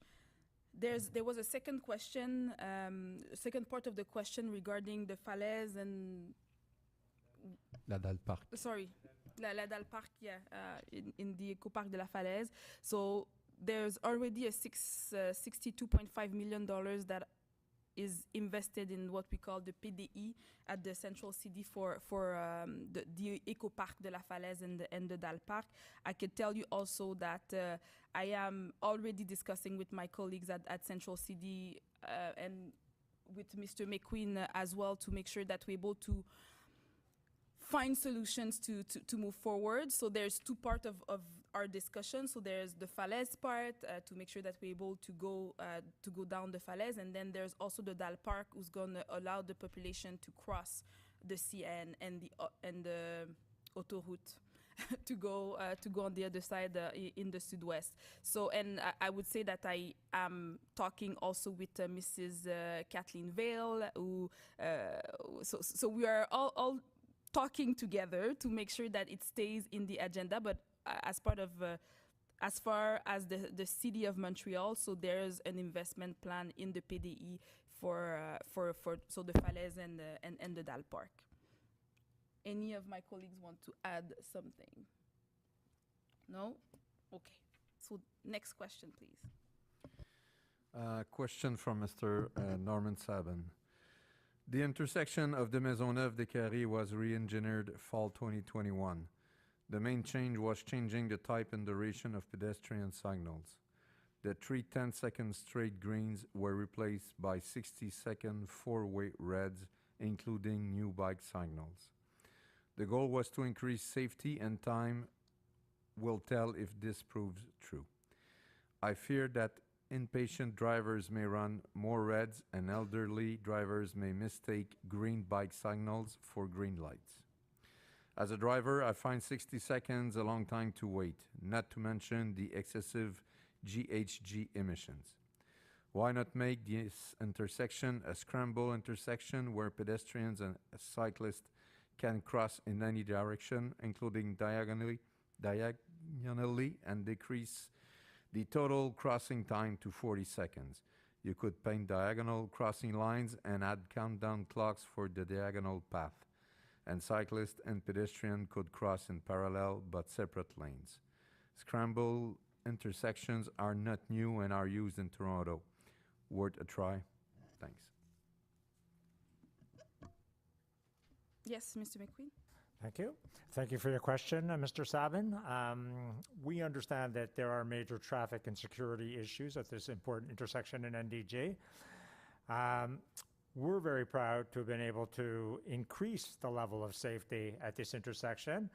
The time to cross has been increased, not quite to 60 seconds, as you mentioned. It's about more like 45, 50 for pedestrians and cyclists, and in both directions. And the very specific question you asked about why people can't be scrambling in both directions, the pedestrians and the cyclists in both directions at the same time. The problem is it's a valley intersection for cyclists, and cyclists are picking up speed going down into that valley, and sight lines are not good in some cases. So there is danger in a cyclist-pedestrian collision. So that's why it's separate signals in the two directions for the pedestrians, and then for the pedestrians and cyclists in the other direction. However, we are currently in the process of studying the intersection in preparation for possible alterations to be made in the coming years. But there's a total budget of $40 million to be devoted to the area. So all possible configurations will be assessed. So thank you for your question again, and your input when we do those consultations will be welcome. Thank you. Thank you. So we could go to the next question. Question from Ursula Akin. Why does the city issues permits for Big C to place their noisy stations outside of apartment buildings in residential neighborhoods? Many people are unable to sleep or work or even open their windows due to the constant sound of metal slamming into metal. We live at the corner of Marlowe and the Maisonneuve, and the Big C station is sandwiched in between two apartment buildings with about 30 bedroom windows on each side. We were personally assured by the previous mayor who live in the neighborhood that this would only be a temporary situation and the station would be moved behind the newly constructed Vendôme Metro extension or some other suitable place like a park, church, or commercial building. Well, today Big C is back at my corner. I wish winter would never end. For your info, I'm a senior who's been riding her bike her whole life. Thank you. Thank you very much for the question. So I was not aware that promises was made by the previous mayor. So, and I can understand the complaint that you are making because I can understand that sometimes it's the noise could be really important. So I would we could look where else we could put those big Cs and maybe change the location every year to make sure that it's not always at the same place. So I encourage you to contact me so we could, maybe you could give me more information. Also, if your neighbors also would like to contact me so we could make sure that we plan, we plan everything regarding to the experience that you all had in that area. Is there any other comment? Okay, so we could go to the next question. Next question from Adam Wertheimer. I'm lucky enough to live on Summerled near incredible restaurants, cafe, and other businesses. However, a lot of the space is wasted due to the unnecessary width of the road.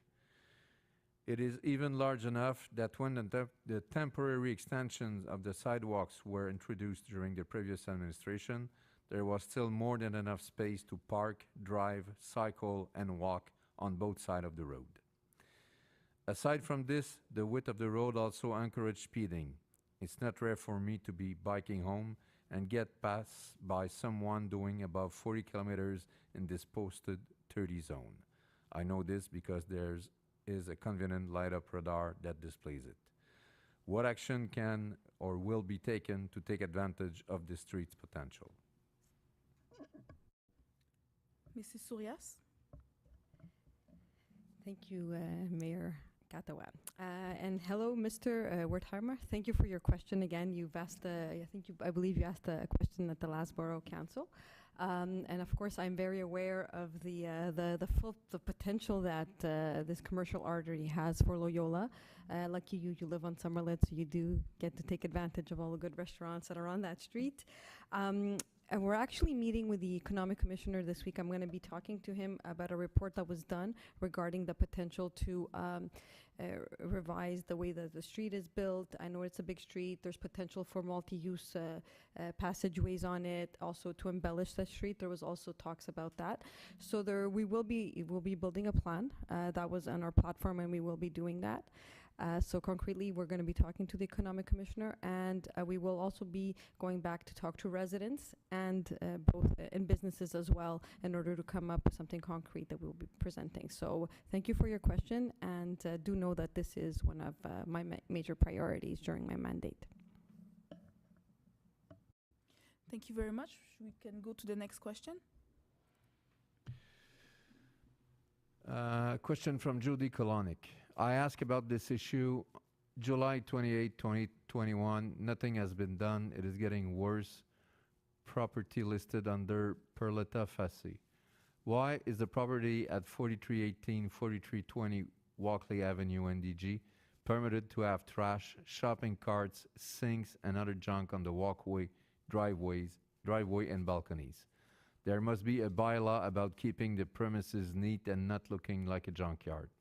This property is getting worse with the collection of more things like bricks, cinder blocks, and other detritus added regularly. Is this not a potential fire and health hazard? Mrs. Soria? Maybe please just open the mic. Thank you. Thank you, Madame la Mairesse. So thank you for your question. Madam Kolonix, I do share your concern about the property. I know that there were complaints about the property. Inspectors have visited the space and have given mandates to the owner of the home. Knowing that it's still there, we will be investigating. The inspectors will be going back. So of course, until I'm going to get back to you, I'm going to be following up with the inspectors to see what the outcome is, and I will be in touch with you. And do not hesitate, obviously, to contact me until then if there's anything that arises. And if you do feel there is a hazard, you could write to me directly. You have my email. Well, I'll give you my email: despina.surias@montreal.ca. Thank you. Thank you. Merci. On peut aller à la prochaine question. Oui, la question est de Paul Poirier. Bonjour, savez-vous quand le futur parc Elie Wiesel sera créé? Mr. Morose, Monsieur Morose, allez-y. Oui, merci, Monsieur Poirier. Votre question était demandée en mars, le 13 mars. On a la date du question quand il est demandé. Je voulais juste être certain que quand vous suivez les conseils, vous voyez que On a voté durant les dernières quelques sessions les fonds pour commencer les travaux. En termes des l'échéancier, je peux peut-être le passer à la mairesse pour finir la réponse. Oui, Merci. donc, écoutez, je peux dire que les travaux vont commencer dans les prochaines semaines et puis que le parc devrait être prêt d'ici la fin de l'été. Donc, c'est ça pour les échéanciers. Si je me trompe pas, M. Plante, c'est bien ça, parfait. Donc, c'est une très bonne nouvelle, en effet. Donc, prochaine question. Question from Bree Rockbrand. What is being done to combat gentrification and raising housing prices in the borough? Madame Popianou. Thank you. Merci beaucoup, Madame la mairesse. Thank you, Ms. Rockbrand. Thank you for your questions. We really strongly believe that our city and our borough must have social diversity. I also hope that one day the right to housing will be a right written in the Canadian Constitution. Only on this moment we will not have gentrification because it will be a right. But with our means and competences, we put efforts to fight against gentrification. We have already put in place measurements at the city and borough levels. We, the City of Montreal and our administration, bet on the 2020 bylaw, which requires the construction of social family and affordable housing in new projects through Montreal. Last year, we limited Airbnb on our territory as this use of housing is taking too many habitable units out of the rental market. And we are working to adopt a very, very important bylaw, the responsible landlord certification, a very strict anti-renovation and anti-sanitarian regulations. So I hope I answered to your question. Thank you. Une question? Oui, un commentaire, M. Moreau, allez-y. Of course. Merci, Madame la mairesse. So I appreciate the question coming from a Concordia school journalist. I think it's important that we also open this up to questions. I don't believe you live in the borough, but I think it's a good question about what our borough is doing compared to other boroughs. And the answer that my colleague provided, I think, speaks more to what the city center does. And we can argue at City Hall about what city policies will do, but at the borough level, my colleague and I, Stephanie, specifically, we identify that in our areas in Côte-des-Neiges, there's a predominance of renoviction issues, which is often an early indicator of rising rent prices and a changing of who lives in the area. Last year, we had a very prominent press conference that stopped renovation attempt on Bourette by Cogier, and we're seeing similar attempts to do that by other new landlords. So it's not even the landlords themselves, it's not even the property managers, it's the new landlords that are pushing for actions that otherwise used to not happen in our area. We sent out a flyer. It hasn't reached everybody yet, but we're distributing it ourselves and making sure that residents know of their rights, know who to contact. You should contact Project Genesis in Côte-des-Neiges. There's also A, which is a French organization that protects tenants' rights. These are, you're a journalist, these are numbers that people should know. Project Genesis and A, at least in Côte-des-Neiges, and I'm sure my colleagues in NDG can speak to the resources that are available for housing rights initiatives as well. But you need to get the message out there because we have so many new arrivals in Côte-des-Neiges NDG. We're a welcoming community here. We're proud of that a lot of people move into an apartment whose previous tenant was also a first-time immigrant to Montreal. And we need to keep that available here in Côte-des-Neiges. And I will add with something a little contentious, because when you look at the other boroughs that are going through gentrification, specifically the Sud-West, you see a population that used to be there that's no longer there. And that's because their councillors, in my opinion, back in the day, did not do every bit as possible they can to prevent the rising in rents and the rising in costs that go up when you bring in new businesses and new developments without thinking about the existing population that's there. So there's no easy answer. There's no solution that we've developed. There's no Montreal model to solve that gentrification. But please know that it's on top of mind and that we need to really do every small bit as possible. And I would encourage you to follow up with Project Genesis and follow up with as well as follow up with the NDG community organizations that support Housing Rights Initiative and spread their message. That's what we did, and I encourage the council as well as yourself to do the same. Thank you for your question. No, it's okay. Okay. You want to make a comment? Yes. I just, knowing Sophie Thibault personally, who's the counselor for the Sud-West, who's worked for 12 years to help the poor residents of her neighborhood in the Sud-West, I found your comments a little displaced.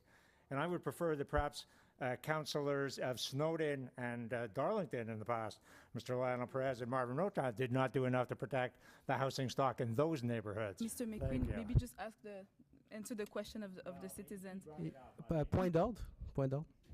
So it's Just important. just because I feel no, like the excuse me.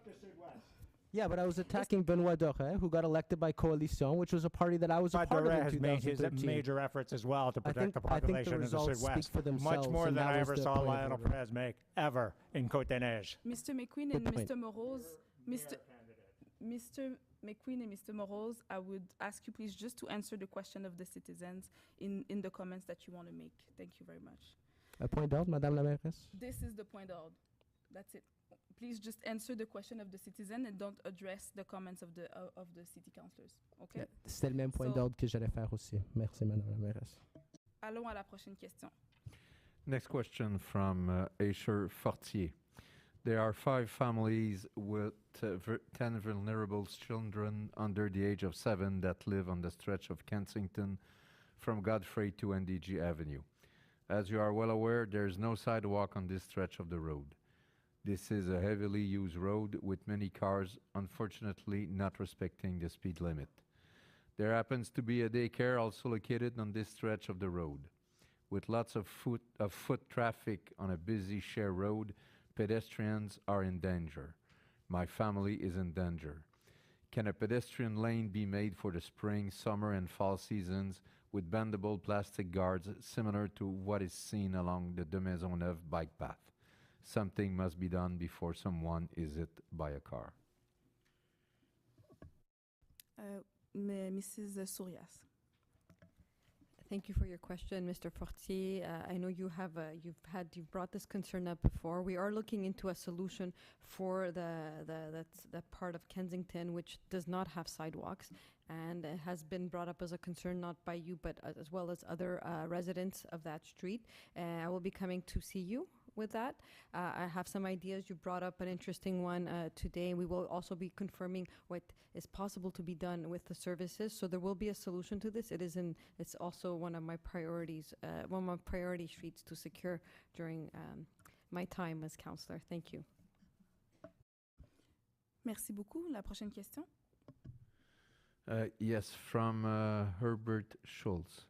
Hello. I heard that there's again plans of installing 20 additional paid parking spots on Dupuis and St. Kevin's side of the church, which will make these spots unusable for our parishioners. Back in 2020, the parking spots were already partially installed. My concern is that these parking spots are used by some of our parishioners who have difficulty finding parking to attend our weekend masses on the Saturday at 5 p.m., Sunday 11 and 5 p.m., or other services in our church when the church parking lot is already full. We would like to discuss this issue with you before the borough decide to remove parking. Another question, how can residents in the area, who could be our parishioners too, express their concern about this decision? Was there consultation done in the area before the decision was taken to remove accessible parking spots? So thank you very much for the question. So first, the answer to your first question is yes, of course we could meet. It was I don't know what I'm looking at you. It was in my I was going to come and talk to you within the next few weeks before to make sure that we're able to move forward with this in the proper way and addressing the concerns that you're raising. Just want to say there's no, I would say, there's no official need, I would say, to consult the population like we would do in a modification in urbanism, for example. But even so, I believe that your organization is a leader and can speak maybe on behalf of many people in the area. So we could discuss together and see what are the challenges that you see. Maybe I could also explain to you exactly what is the plan, because I'm not sure what you heard exactly. So I'm going to explain to you exactly what is the plan and see which concern do you see and make sure that we move forward in collaboration, I would say, and considering your concern. Thank you very much. Oui, Monsieur Morose. Merci, Madame la Mairesse. I just want to confirm that that item has been removed from the agenda for this month. It's not going to come to pass here, and I'm happy to hear that Mairesse is going to consult before this decision is made. It's a decision that will likely come from City Center to remove local parking spots around the church. And you make reference in your question to accessible parking spots, and I'm going to make sure that I reiterate your point at every opportunity, because a lot of your parishioners are seniors who can't walk up Dupuis and St. Kevin and can't find parking around there, and therefore often they have to be dropped off. And then from the kids who can walk a significant distance, from them I've heard that they have to park sometime on the other side of Victoria to get to Côte-Neige. So I just want to make sure that as the leader, again temporary, there was Father Muthukumaru who was there for a very long time. And I hope that you fill his large shoes as responsibly and as actively as you've shown through this question. Thank you. Merci. On peut aller à la prochaine question. La question est de Michel Larcher. En mai 2020, l'immeuble voisin à mon appartement a installé 2 appareils de ventilation pour l'aménagement du restaurant Le Petit Sénégal. Ces appareils sont à 3 mètres de ma fenêtre de chambre et sont très bruyants car ils ont mal été installés. Dès l'installation, j'ai fait une plainte. Mon dossier est le 319-49-494. Il est ouvert depuis 2 ans. Depuis seulement 4 inspections ont été réalisées par l'arrondissement et seulement 2 contraventions ont été remises. Le tout alors que le commerce ne respecte pas le règlement sur le bruit 6 jours par semaine, 12 heures par jour, parfois même la nuit, depuis 2 ans. Les fonctionnaires ne font pas d'inspection pour cause d'acharnement administratif. En bonus, mon élu, M. Moroz, et la mairesse ne répondent pas à mes courriels. Ainsi, en espérant une réponse, est-ce que l'arrondissement peut déposer une demande d'injonction contre un commerce qui ne respecte pas le règlement contre le bruit depuis 2 ans, et ce, en toute impunité? Oui, Madame Popeanu. Laissez M. Moroz parce que Est-ce que M. Moroz voulait répondre à la dame? C'est dans Snowden. Oui, merci pour la question. Merci, Madame la mairesse. Je voulais seulement vous confirmer que j'ai reçu votre courriel. Il était en février. J'ai passé le message à nos services. J'avais pas une accusé de réception à ce temps. Je vais laisser les services. Je la repasse à la mairesse pour qu'elle puisse vous expliquer la réponse mieux. Merci beaucoup. Je veux répondre, madame. Oui, Madame Popeanu, allez-y. Merci, merci beaucoup, Madame la mairesse. Et Monsieur Larcher, je comprends votre exaspération. D'habitude, vous avez vu, je suis soucieuse pour l'environnement, mais j'ai imprimé votre dossier. Je veux faire comme Monsieur Montagano, là. C'est ça le dossier de Monsieur Larcher. Donc, j'ai beaucoup de sympathie pour ce que vous vivez. J'ai beaucoup de sympathie parce que, bon, notre règlement sur le bruit, il est à travailler, à retravailler. Je me suis penchée, M. Plante hoche la tête parce qu'il sait que je me préoccupe beaucoup. Je souhaite énormément qu'on retravaille à l'arrondissement un règlement sur les nuisances. Les nuisances, ça veut dire les bruits, les odeurs, les ordures, toutes les choses. Bon. Notre règlement de bruit, il est mis à jour, disons, il y a 10 ans, mais il est basé sur une ordonnance du gouvernement du Québec qui prescrit en réalité les seuils, les façons qu'on mesure le matin, le soir, midi. Donc, et je suis allée plus loin. Il y a une directive très claire du MAMACH, OK, qui dit clairement que les villes doivent faire une mise à jour des règlements sur les nuisances, doivent définir les nuisances. À court terme, je comprends, j'ai lu votre dossier, je comprends, c'est toujours aux limites, c'est 2 décibels l'après-midi en deçà des limites prescrites par la ville. Le soir, c'est 1 décibel ou 3 décibels, donc votre situation est à la limite. Donc, je sais aussi, j'ai vu que, bon, on a signifié des constats d'infraction de 1 200 $ aux propriétaires.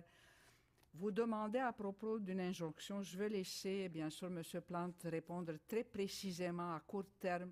Qu'est-ce qu'on peut faire pour vous? Parce que je vous dis, je comprends votre exaspération, mais moi, là, je m'engage de travailler avec la mairesse et avec les services ce dossier parce qu'on a vraiment un problème dans l'arrondissement. Merci beaucoup. Merci beaucoup, M.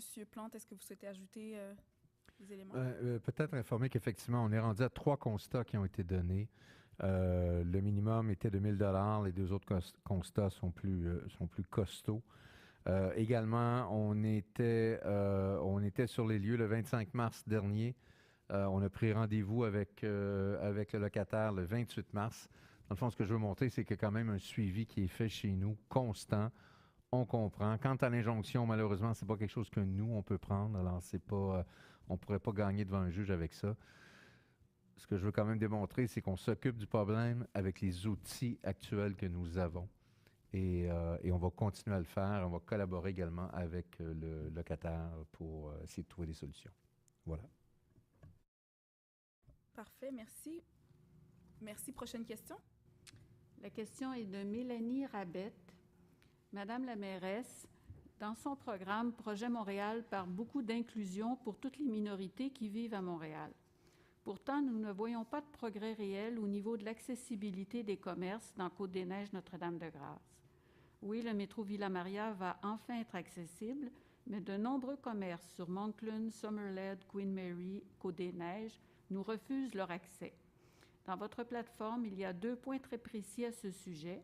Parc YMCA avec installation adaptée universellement et assurer l'accessibilité universelle et l'accès équitable aux services pour tous. Quels gestes allez-vous poser dans les mois à venir pour améliorer la situation? Merci beaucoup, Madame Rabette, pour la question.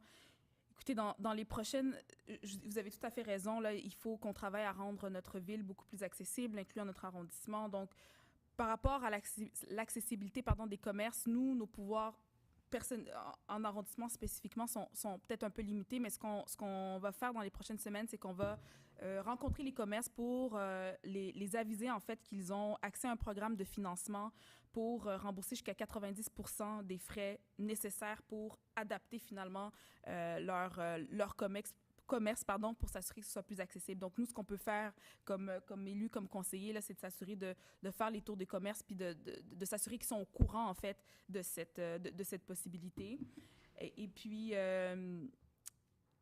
pour rendre les installations accessibles dans les parcs, je vous dirais même que aujourd'hui, en fait, on vote des nouvelles installations dans un de nos parcs et justement, un des critères, en fait, c'était de s'assurer que les nouvelles installations soient accessibles pour les enfants en mobilité réduite. Donc, je vous dirais que c'est des questions qu'on a en tête et puis qu'on pose, en fait, au service, justement, quand on met en place des nouveaux projets. On pose la question de l'accessibilité. Puis, on est content de voir qu'aujourd'hui, on passe un sommaire décisionnel qui considère cet élément. C'est c'est dans nos appels d'offres, finalement, que c'est considéré. Puis nous, comme élus, également, on pose la question. Donc, voilà ce que je peux vous dire sur ce qu'on fait à court, moyen terme pour s'assurer que la ville soit un peu plus accessible. Merci beaucoup. Monsieur McQueen. Oui, merci, allez-y. Madame la mairesse. Ben, merci beaucoup pour la question, Madame Rabet, et merci pour votre implication. J'aimerais aussi saluer l'implication de votre père, Monsieur Didier Rabet, qui est dans la salle ce soir. Merci, Didier, pour toute votre implication. On entend bien vos inquiétudes, vos buts pour la rue Monkland spécialement. Et je veux juste réitérer des choses que vous avez dit, Madame Rabet. Ça va ouvrir, les ascenseurs vont être prêts dans la station de métro Villa Maria dans une année ou moins. Et on va profiter de cette occasion de faire une grande poussée sur Monkland. C'est vraiment le moment de pousser les commerces à réagir et aussi à améliorer leur accessibilité.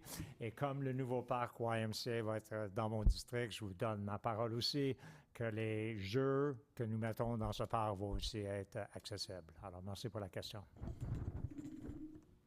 Merci beaucoup. La prochaine question. Yeah, from Jonathan Pariser. As an analysis of Cavendish for our REV bike route ever been done? This would be able to connect the de Maisonneuve and Fielding routes. As well, should Cavendish be connected to Saint-Laurent Borough, this would connect Saint-Laurent, the Hippodrome, all the way downtown. Thank you very much for this question. So, at the moment, there's how can I say? There's a project that was submitted to the BAP regarding the Cavendish. I always forget the Cavendish route or axe. I would say.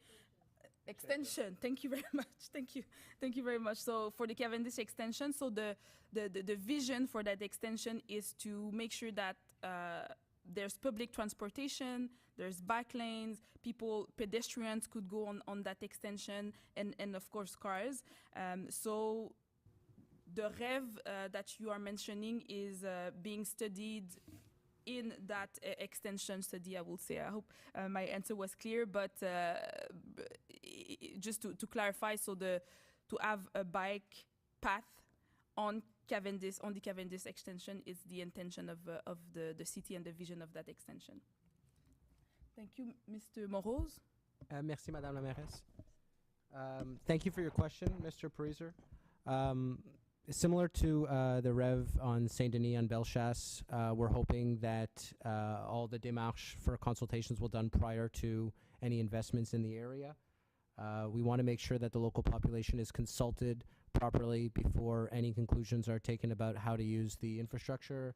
And I'm encouraged by the openness of the current administration to send the Cavendish extension to the BAP, which is the first step in any construction project in Quebec, and we're going to follow it closely to make sure that there's local input, as this extension has been promised for maybe 50, 60 years, and we have to make sure that when and if delivered, that it follows through on some of the promises made. Thank you for your question. Merci, Madame Popiano. la prochaine question, s'il vous plaît. A question from Jason Savard. Since NDG is flat and a relatively short commute by bike between NDG and downtown, NDG has the potential to become a cycling community. For this reason, several residents have chosen to travel by bike and not own a car. This is good for their family budget, for the environment, and for their health. However, cyclists must feel safe from drivers, so the borough must provide safe bike paths for cycling to grow. Over the past 4 years, numerous new bike paths were added in other parts of Montreal, including several of the special Réseau Express Vélo protected bike path. Over the past 4 years, no new bike paths were added in NDG, despite the urgent need and desire of residents for them and their children to be able to travel by bike rather than by car. Our Walking and Cycling Association has provided the borough with a detailed plan of the required bike path in the hope that the borough will add them. How many new bike paths will the borough add in NDG during its current mandate? Thank you very much for the question. Je vais juste signifier qu'on a dépassé la période de 45 minutes pour les questions en ligne. Donc, je propose qu'on prolonge de 15 minutes, considérant qu'il reste une seule question pour qu'on puisse terminer. Et j'appuie. Donc, Monsieur McQueen appuie. So, to answer the question, so thank you very much for the question. I understand that it's important to work to add bike lanes in the borough. So, as I said before, there will be the official programming of new bike paths that's gonna be released soon. Not sure we're gonna have one included here in the borough. However, I just want to reassure you that even right when I started my mandate, I had the discussion with the elected official responsible at Central City to make to explain to them and reiterate that it's important for the people of the borough to have new protected bike path lanes in the borough. So that is one of the first thing that I did. The other thing that I did is that I am working with the services to make sure that we are able to create more safer, I would say, bike lines in the borough. How we could do that? Considering the action that we could take here at borough level, I would say it's that we reconsider the way that it is planned or it's done right now. So right now we have the sidewalk, the parking, and the bike paths. But it would be, the cyclists will feel safer if we could have the sidewalk, the bike path, and then the parking. So this is one of the things that we could look at to see if it's possible to do that, while we continue discussing and reiterating that it's really important to have bike paths here, considering that we didn't have new bike paths during the past 4 years. So we are working for that. We are also working on the plan local de déplacement. I'm going to say it again. So we are consulting at this time. So make sure that you come to our consultations. We've already spoken to that association to make sure that they are present and they're consultant and they contribute to the plan local de déplacement to make sure that the way we plan our bike paths are it's coherent, I would say. So thank you very much for your question. Yes, Mr. Seni Moros. Merci, Madame la Mairesse. Merci pour la question. Thank you for the question. I'm just going to reiterate again that the current administration has been a Projet Montréal administration for the better part of the decade, and there hasn't been investments, and that there's no discord in terms of the need for more public infrastructure for mobility. And I'm looking forward to our meeting upcoming, I think it's next week, where we can discuss the issue. I know the association is called the NDG, Cyclists and Walking Association, Pedestrian Association, but Côte-Neige also is in need of infrastructure as well. And given our geographic differences in terms of the height, les pentes next to the mountain, Côte-Neige is lacking in ideal bike paths, and we're looking to find the right kind of way of getting east and west out and across Décarie. And I just want to, again, encourage you to, in large numbers, write into the plan de déplacement. It's something that's going to be taken into account, and we really hope that it produces some results. Thank you. Thank you very much. I'm sorry, I want to add an element that I did mention. So I want to also reiterate that we're working on the Terrebonne bypass. Also, this is one of the things that we're working currently to make sure that we do the circulation assessment and make sure that we're able to move forward with the bypass in Terrebonne, but in accordance with the consultation, the study of circulation, and making sure that we address the different challenges that we see for Terrebonne. So this is also one of the things that we are talking about on top of all the bike path lanes that we could add with Central City. So that is to close this question. This was the last question, if I'm not mistaken. Donc, merci beaucoup. C'était la dernière question du public. Merci à toutes les personnes en présentiel, en ligne, qui nous ont posé des questions. Les élus, on va prendre 10 minutes de pause et puis on recommence à 21h37. Merci beaucoup. À tout à l'heure.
Si tu cliques sur n'importe qui,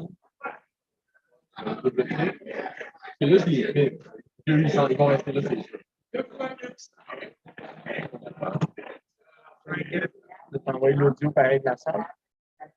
Ouais, là, ça fait là, il n'y a pas personne qui parle, commentaire, on entend pas pareil. Ouais, la motivation, non, moi j'ai vu qu'il sort. J'ai pas de micro de voix.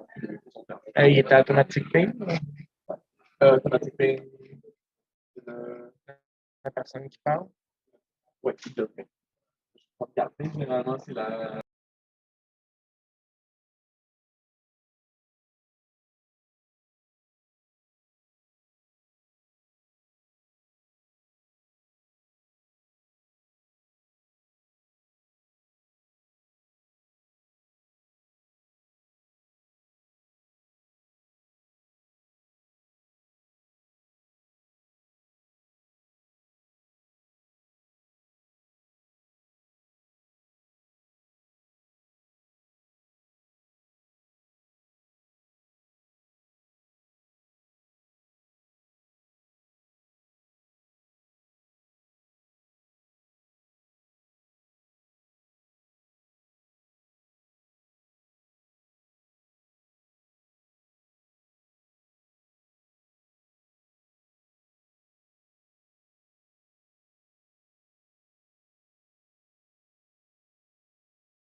Genre, ah ouais, on a.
Nous allons reprendre dans 1 minute.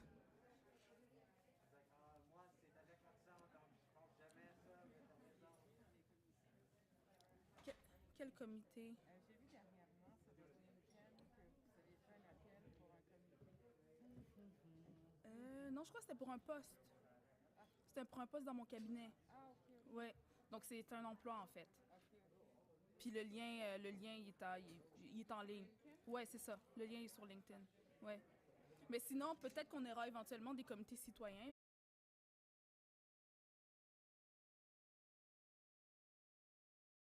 So we're gonna start again. Mrs. Popeanou. Mrs. Surias. Mr. McQueen. Bye, au revoir. OK. Patrice.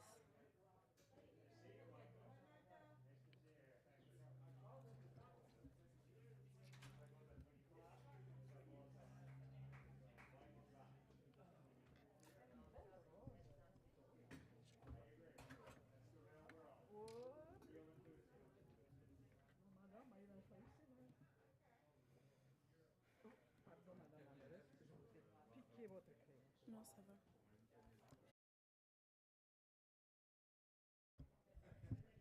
Madame Reeves, on va recommencer.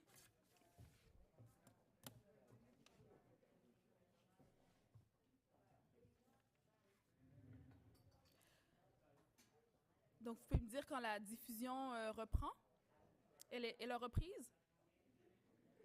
Donc, on va reprendre dans 5, 4, 3, 2, 1.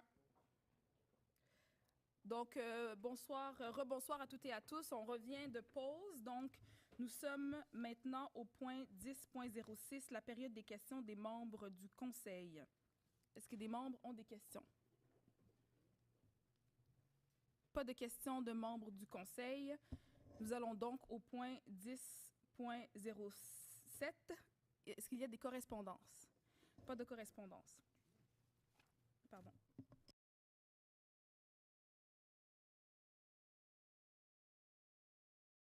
Don't worry, j'ai mangé des noix. It's not COVID. Donc, nous sommes au point 20.01.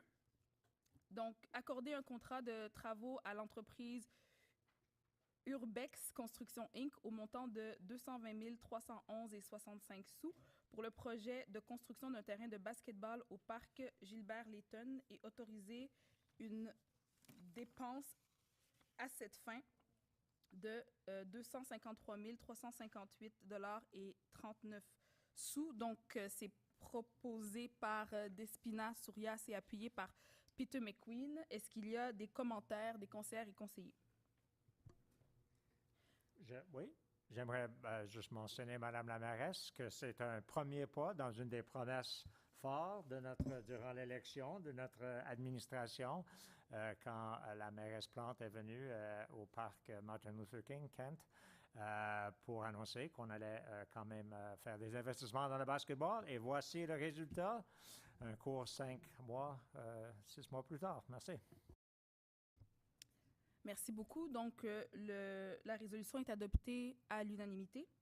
Nous sommes au point 20.02, donc proposé par Magda Popeanou et appuyé par Sonny Morose, accordé à l'épavage d'Ankar 2009 Inc. le contrat pour la location d'une rétrocaveuse avec opérateur incluant entretien et accessoires pour la plantation d'arbres et l'entretien des parcs, et autoriser une dépense à cette fin de 186 259,50 sous. Est-ce qu'il y a des commentaires des conseillères et conseillers? Il n'y a pas de commentaires, c'est donc adopté à l'unanimité. 20.03, donc proposé par Stéphanie Valenzuela et appuyé par Magda Popeanou, accordé à Arboriculture de Beauce Inc. un contrat comprenant 3 lots de 200 arbres, délagage systématique et rabattage d'arbres publics sous le réseau de distribution d'Hydro-Québec et autoriser une dépense à cette fin de 360 037,32 sous. Est-ce qu'il y a des commentaires des conseillères et conseillers? Pas de commentaires, donc adopté à l'unanimité. 20.04, donc proposé par Peter McQueen et appuyé par Magda Popeanu, accordé à la firme 77 627 63 Canada Inc. le contrat pour des travaux d'essouchement et autoriser une dépense à cette fin de 320 147,89 $. Est-ce qu'il y a des commentaires, des conseillers et conseillers? Madame Popeanu. Oui, merci beaucoup, Madame la mairesse. Donc, vous avez vu 3 sommaires décisionnels dans lesquels on investit de l'argent en réalité pour l'entretien, pour tout ce qui est fait, parce qu'on souhaite vraiment beaucoup avoir des arbres en santé, des arbres, la possibilité de les replanter. On discutait pendant la pause qu'il y a des arbres malades.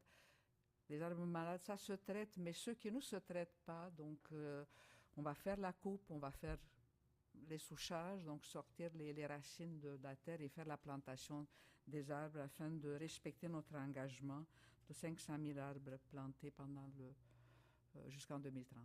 Merci. Merci beaucoup. C'est donc adopté à l'unanimité. Nous sommes au point 20.05, proposé par Peter McQueen et appuyé de Stéphanie Valenzuela, accordé aux entreprises, les entreprises Michel Gauthier, pour un montant de 77 452,91 $ et à CMS Entrepreneurs Généraux pour un montant de 38 938,35 $, un contrat de 1 an pour le service de location d'équipement avec opérateur pour le nettoyage des trottoirs et autoriser une dépense à cette fin de 116 391,26 $. Est-ce qu'il y a des commentaires des conseillères et conseillers? We're getting on the sidewalk cleaning starting right away tomorrow, folks. C'est donc adopté à l'unanimité. Nous sommes au point 20.06, proposé par Sonny Morose et appuyé par Magda Popeanu. Accorder un contrat à l'entreprise Équipement récréatif Jean Bett Inc. pour un montant de 50 410,79 $ pour l'acquisition et l'installation de structures de jeux d'enfants au parc Elie Wiesel et autoriser une dépense à cette fin de 55 451,87 $. Est-ce qu'il y a des commentaires des conseillères et conseillers? Monsieur Morose. Merci, Madame la mairesse. Juste pour confirmer et pour aider à répondre à M. Poirier qui a demandé la question durant le temps des publics, question des publics, c'est exactement le type de contrat qu'on accorde et qui va nous laisser accorder les contrats et finir les travaux en espérant en fin d'été. Je pense que vous habitez au 5175, si je me souviens, de Courtrai. Et donc, vous regardez en face un chantier de construction pour des mois. Et donc, c'est en espérant bien que le début de construction va commencer pour enlever le chantier et vous mettre un parc aussi. Merci. Merci beaucoup. C'est donc adopté à l'unanimité. Nous sommes au point 20.07, donc proposé par Magda Popeanu et appuyé de Stéphanie Valenzuela. Accorder une contribution financière de 70 767,20 $ à la Corporation de développement communautaire de Côte-des-Neiges pour la réalisation du projet Préservation, maintien et développement de logements sociaux et abordables à Côte-des-Neiges pour la période du 15 mars 2022 au 14 mars 2023 et approuver le projet de convention à cette fin. Est-ce qu'il y a des commentaires des conseillères et conseillers? Monsieur Morose, je regarde. J'essaie de me trouver des stratégies. Non, c'est bon. On va trouver une façon de faire. J'apprécie, Madame la mairesse. Je voulais juste express my support as well for this project.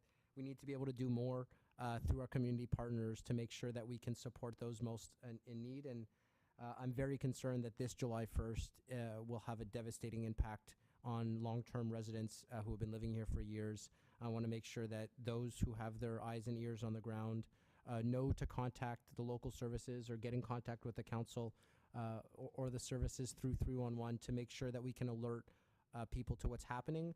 And you'll hear me say it often if you've heard me talk for long lengths of time, but you often don't realize that when you complain, you might be the canary in the coal mine. You might be the first person who's seen the issue, and you need to alert the services. And sometimes it feels like it's too much work, but please send the email. Please contact us. Stay a little bit longer on the phone for 311 if it's a long wait time. The wait times have gone down, Madame Pavianu will point out. But we need to make sure that people spend the time on the phone or write the email when you hear the problem, or you can contact our counselors. We're just a phone call away. Thank you for your question. Oui, Madame Popeanu.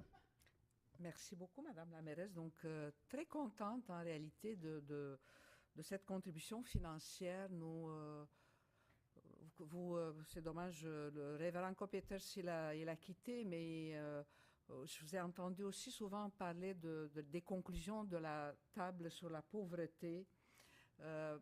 À partir des conclusions de cette table, de rapport qu'ils nous ont déposé, l'arrondissement a mis en place un plan de développement social et tout le monde a identifié comme priorité dans l'arrondissement la question du logement social, de logement abordable, mais aussi de la salubrité de ces logements. Donc, la collaboration de la Corporation du développement communautaire qui est le maître d'œuvre, si vous voulez, dans le monde communautaire de Côte-des-Neiges est absolument importante et nous sommes très fiers de continuer à les soutenir. Merci, Madame la mairesse.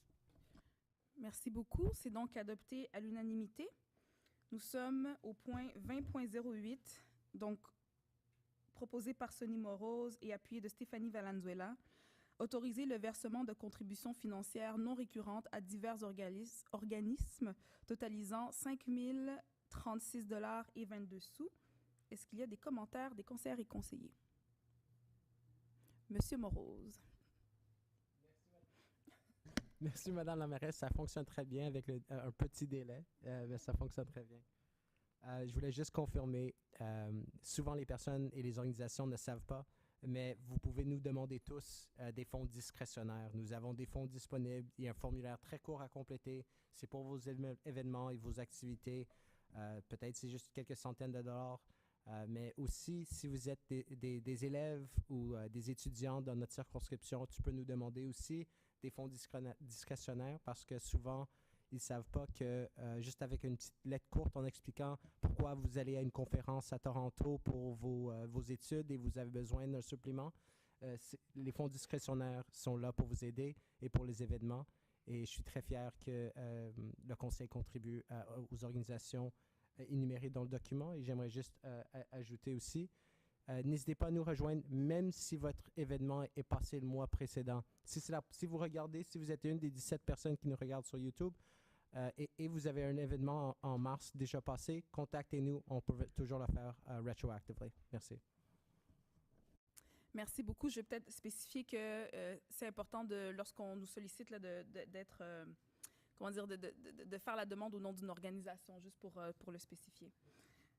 Donc le point 20.08 est adopté à l'unanimité. Nous sommes donc maintenant au point 20.09, proposé par Despina Sourias et appuyé de Sonny Morose. Accorder des contributions financières totales de 66 863 $, dont 41 298 $ à l'OBNL reconnue, Association des loisirs de quartier Snowden, pour la période du 5 avril 2022 au 30 septembre 2023, et 25 565 $ à l'OBNL reconnue Jeunesse Bénie pour la période du 5 avril 2022 au 30 septembre 2022 pour la réalisation du projet Programme Camp de jour et approuver les projets de convention à cette fin. Est-ce qu'il y a des commentaires des conseillères et conseillers? Non. C'est adopté à l'unanimité. Nous sommes maintenant au point 20.10, proposé par Despina Sourias et appuyé de Sonny Morose. Accorder une contribution financière de 98 700 $ à Cyclo Nord-Sud pour la réalisation du projet Vélorussion Côte-des-Neiges-NDG pour la saison 2022 et approuver le projet de conversion à cette fin. Est-ce qu'il y a des commentaires des conseillères et conseillers? Non, c'est donc approuvé à l'unanimité. Merci la technique, on collabore très bien là-dessus. Donc, on est au point 20.11, proposé de Sonny Morose et appuyé par Stéphanie Valenzuela. Accorder une contribution financière de 30 000 $ à la bibliothèque publique juive afin de lui permettre de réaliser un projet d'activité de sensibilisation communautaire du 1er mai 2022 au 30 avril 2023 et approuver le projet de convention. Est-ce qu'il y a des commentaires des conseillères et conseillers? Monsieur Morose. Oui, merci Madame la mairesse. Je voulais juste prendre l'opportunité à parler un peu du Jewish Public Library. Et ses contributions dans le passé étaient souvent limitées à la communauté juive. Il se trouve dans l'édifice au 5151 Côte-Sainte-Catherine, au coin de Westbury. Et souvent, c'est vu comme une place juste pour la communauté juive, mais le Jewish Public Library, à travers des programmes comme celle-ci, essaie à promouvoir toutes les langues parlées à Côte-des-Neiges, avoir des ressources disponibles pour tout le monde à travers son Books on Wheels programme aussi à livrer directement aux aînés qui ont des problèmes peut-être à sortir de mobilité durant l'hiver ou même they're immunocompromised, just like someone who asked the question earlier. There are services that are available, and you can reach out to your local public library or to the Jewish Public Library as well, and you'd be surprised at how open they are in finding resources if you're finding them lacking in Côte-des-Neiges or in NDG or across the island of Montreal, because they don't just serve our borough, they serve the greater Montreal area. So I encourage you all to explore the Jewish Public Library and ask the librarians your questions honestly, and I think you'll be surprised by their answers. Thank you. Merci beaucoup. Donc, le point est adopté à l'unanimité. Nous sommes, puis là je ne vais pas me tromper, nous sommes au point 20.12. Merci beaucoup. Donc, c'est proposé par Sonny Morose et appuyé de Stéphanie Valenzuela. Donc, accorder une contribution financière de 14 300 $ à la Société de verdissement du Montréal métropolitain, Soverdi, pour la réalisation d'un projet temporaire de verdissement et de plantation sur le site de l'ancien hippodrome pour la période du 5 avril au 31 décembre 2022 et approuver le projet de convention. Est-ce qu'il y a des commentaires des conseillères et conseillers? Non, donc c'est adopté à l'unanimité. J'ai une petite question pour nos services. J'ai trouvé un petit bocal de miel sur mon bureau ici à l'arrondissement. Est-ce qu'on sait, est-ce que ça vient de l'année dernière? I think it says it on the lid, actually. I was looking, maybe I didn't see it. Okay. Oui, c'est la récolte de l'année passée, du miel de l'hippodrome, effectivement. Fantastique, oui. Merci.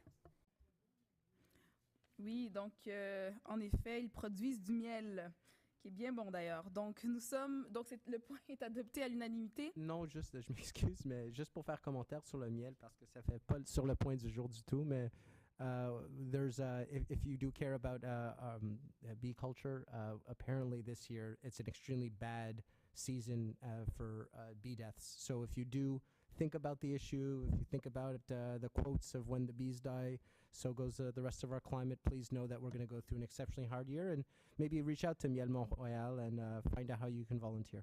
Thank you. Donc le point est adopté à l'unanimité. 20.13. Excusez-moi. Donc proposé par Stéphanie Valenzuela et appuyé de Despina Sourias. Approuver le projet de convention par lequel l'arrondissement verse pour l'année 2022 une contribution financière de 60 000 $ à la Société de développement commercial Côte-des-Neiges et approuver le versement de cette somme. Est-ce qu'il y a des commentaires des conseillères et conseillers? Non, donc le point est approuvé à l'unanimité. 20.14, proposé par Peter McQueen et appuyé de Despina Sourias. Accorder un contrat de service de gré à gré à la Société environnementale de Côte-des-Neiges, SOCANV, pour les activités de distribution de bacs de 47 litres, 120 litres et 240 litres dans le cadre de l'implantation de la collecte des résidus alimentaires dans les immeubles de 9 logements et plus et les institutions, commerces et industries du district de NDG pour une somme maximale de 51 968 $ et 70 sous et approuver un projet de convention. Est-ce qu'il y a des commentaires des conseillères et conseillers? Monsieur McQueen? Oui, alors finalement, le tri des résidus de la kitchen résidus de la table, je crois bien, vient au district de Notre-Dame-de-Grâce pour les bâtiments de 9 unités et plus. Alors, on va tous devoir faire notre devoir de bien trier, sortir ces résidus et c'est certain qu'un certain onus va tomber sur les concierges, etc., et propriétaires de ces bâtisses. Alors, tout le monde doit faire sa part. Merci. Merci beaucoup. Donc, le point est adopté à l'unanimité. Nous sommes maintenant à 20.15, proposé par Stéphanie Valenzuela et appuyé de Despina Sourias, accordé aux entreprises de déneigement et excavation M. Gauthier pour un montant de 136 093 et 60 sous, virgule, 11 07 31 92 Canada Inc., Déneigement NASA, qui est notre entreprise, pour un montant de 79 470 $ et 72 sous. Ensuite, pour les revêtements Celtec, pour un montant de 36 321 $ et 10 sous. Et finalement, pour Transport Gilbert Hamelin, pour un montant de 63 907 $ et 70 sous. Donc, un contrat de 2 ans avec option de renouvellement pour une période de 12 mois pour le service de location d'équipement avec opérateur pour le nettoyeur printanier des rues et ruelles de l'arrondissement et autoriser une dépense à cette fin de 316 093 $ et 12 sous. Donc, j'ai déjà dit que c'était proposé par Stéphanie Valenzuela et Despina Sourias. J'aimerais proposer en fait un amendement qui serait celui-ci. Donc, j'aimerais proposer de retirer le deuxième paragraphe de la recommandation, soit la proposition d'octroi de contrat à l'entreprise à numéro 11 07 31 92 Canada Inc., Déneigement NASA, car certaines vérifications en fait supplémentaires doivent être faites avant de procéder, puis de modifier en conséquence le montant de la dépense au dernier paragraphe. Donc, l'alinéa se lirait comme suit. Donc, d'autoriser une dépense à cette fin de 236 622 $ et 40 sous, incluant les taxes et tous les frais accessoires, le cas échéant, donc, pour cette soumission. Je propose cet amendement. Est-ce que quelqu'un m'appuie? Je l'appuie. Donc, Mme Popeanu appuie. Est-ce qu'il y a des commentaires, des conseillers et conseillers pour l'amendement? Non, donc l'amendement est adopté à l'unanimité. Est-ce qu'il y a maintenant des commentaires, des conseillers et conseillers pour la résolution? Non, donc la résolution telle qu'amendée est adoptée à l'unanimité. C'est bien. Donc, nous sommes maintenant à... ça va, je vais ramasser après. Donc, nous sommes maintenant au point 30.01, qui est proposé par Mme Magda Popeanu et M. Peter McQueen. Donc, accepter en vertu de l'article 85.1 de la Charte de la Ville de Montréal l'offre de l'arrondissement de Rosemont-la-Petite-Patrie de prendre en charge les activités de l'entretien, de l'éclairage, de la signalisation et du marquage de la chaussée jusqu'au 31 décembre 2022. Est-ce qu'il y a des commentaires des conseillères et conseillers? Non, donc la résolution est adoptée à l'unanimité. Nous sommes au point 30.02, proposé par Stéphanie Valenzuela et appuyé par Sonny Morose, d'affecter un montant total maximal de 903 590 $ et 56 sous afin de réaliser le projet de réaménagement de la bibliothèque interculturelle et autoriser la direction de la gestion des projets immobiliers à octroyer tout contrat lié à ce projet. Est-ce qu'il y a des commentaires des conseillères et conseillers? Non. Donc, la résolution est adoptée à l'unanimité. Nous sommes maintenant au point 30.03. Donc, il est proposé de déposer au comité exécutif le bilan. En fait, je dépose au comité exécutif le bilan annuel des dépenses au 31 décembre 2021 relatif à l'exercice des activités déléguées concernant la gestion des matières résiduelles par l'arrondissement. Donc, c'est un dépôt. Nous sommes maintenant au point 40.01, qui est proposé par Despina Sourias et appuyé de Stéphanie Valenzuela. Excusez-moi, je vais juste retrouver. Oui.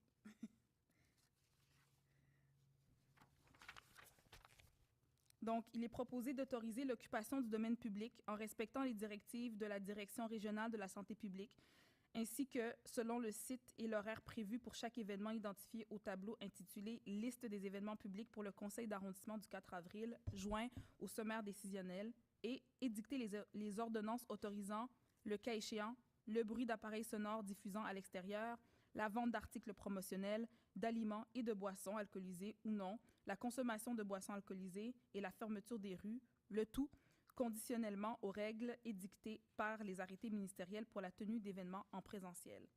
Est-ce qu'il y a des commentaires des conseillères et conseillers? Non, donc le point est adopté à l'unanimité.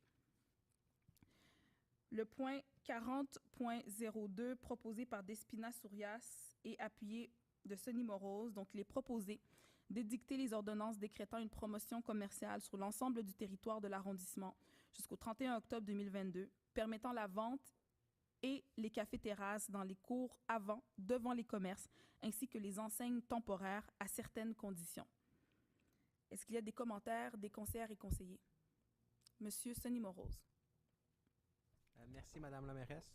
Je voulais juste expliquer un peu que c'est une des mesures, c'est pas la totalité des mesures qui étaient faites par notre équipe à l'arrondissement pour aider les petites et moyennes entreprises. On doit faire plus, par contre, et on espère bien avec des consultations avec notre équipe. Il y avait des sondages qui étaient passés à travers les artères commerciales qu'on pourrait trouver d'autres façons, idéalement innovatrices, de leur aider parce qu'ils ont survécu à travers la pandémie, puis on doit leur donner des bonis, des raisons de continuer à nous supporter. Les commerces locaux, c'est vraiment une des places où est-ce que la communauté a survécu durant la pandémie, puis on devrait être certain qu'ils bénéficient de la relance économique post-pandémique. Merci beaucoup. Merci beaucoup. Je vais également réitérer que la vitalité de nos artères commerciales, c'est un autre élément que qu'on a travaillé en fait dès le début de ce mandat. L'idée là, c'est vraiment de continuer à transformer nos rues commerciales pour qu'elles soient plus vivantes, pour qu'on amène toujours plus de personnes pour les entrepreneurs. Donc, clairement, innovation, c'est vraiment le mot-clé. Innovation, embellissement. En fait, on va multiplier les stratégies là, dans les prochains mois à l'issue de ce qui sera ressorti du sondage notamment, mais les idées des différentes conseillères et conseillers pour qu'on puisse avoir là, des super belles artères commerciales toujours plus vivantes. Donc, s'il n'y a pas d'autres commentaires des conseillères et conseillers, la proposition est adoptée à l'unanimité. Donc, nous sommes maintenant au point 40.04, proposé par Magda Popeanu et appuyé de Sonny Morose, désigné comme rue piétonne et place publique la bretelle du chemin de la Côte-des-Neiges, direction sud, située entre le chemin Queen Mary et la rue du Frère André, du 6 juin au 9 septembre 2022. Autoriser l'occupation du domaine public pour permettre l'installation de cafés-terrasses du 6 avril au 31 octobre 2022 et d'équipements d'embellissement et édicter les ordonnances liées. Excusez-moi, est-ce que vous auriez oublié le point 40.03 ou c'est moi? Ah, excusez-moi. Donc, je reviens.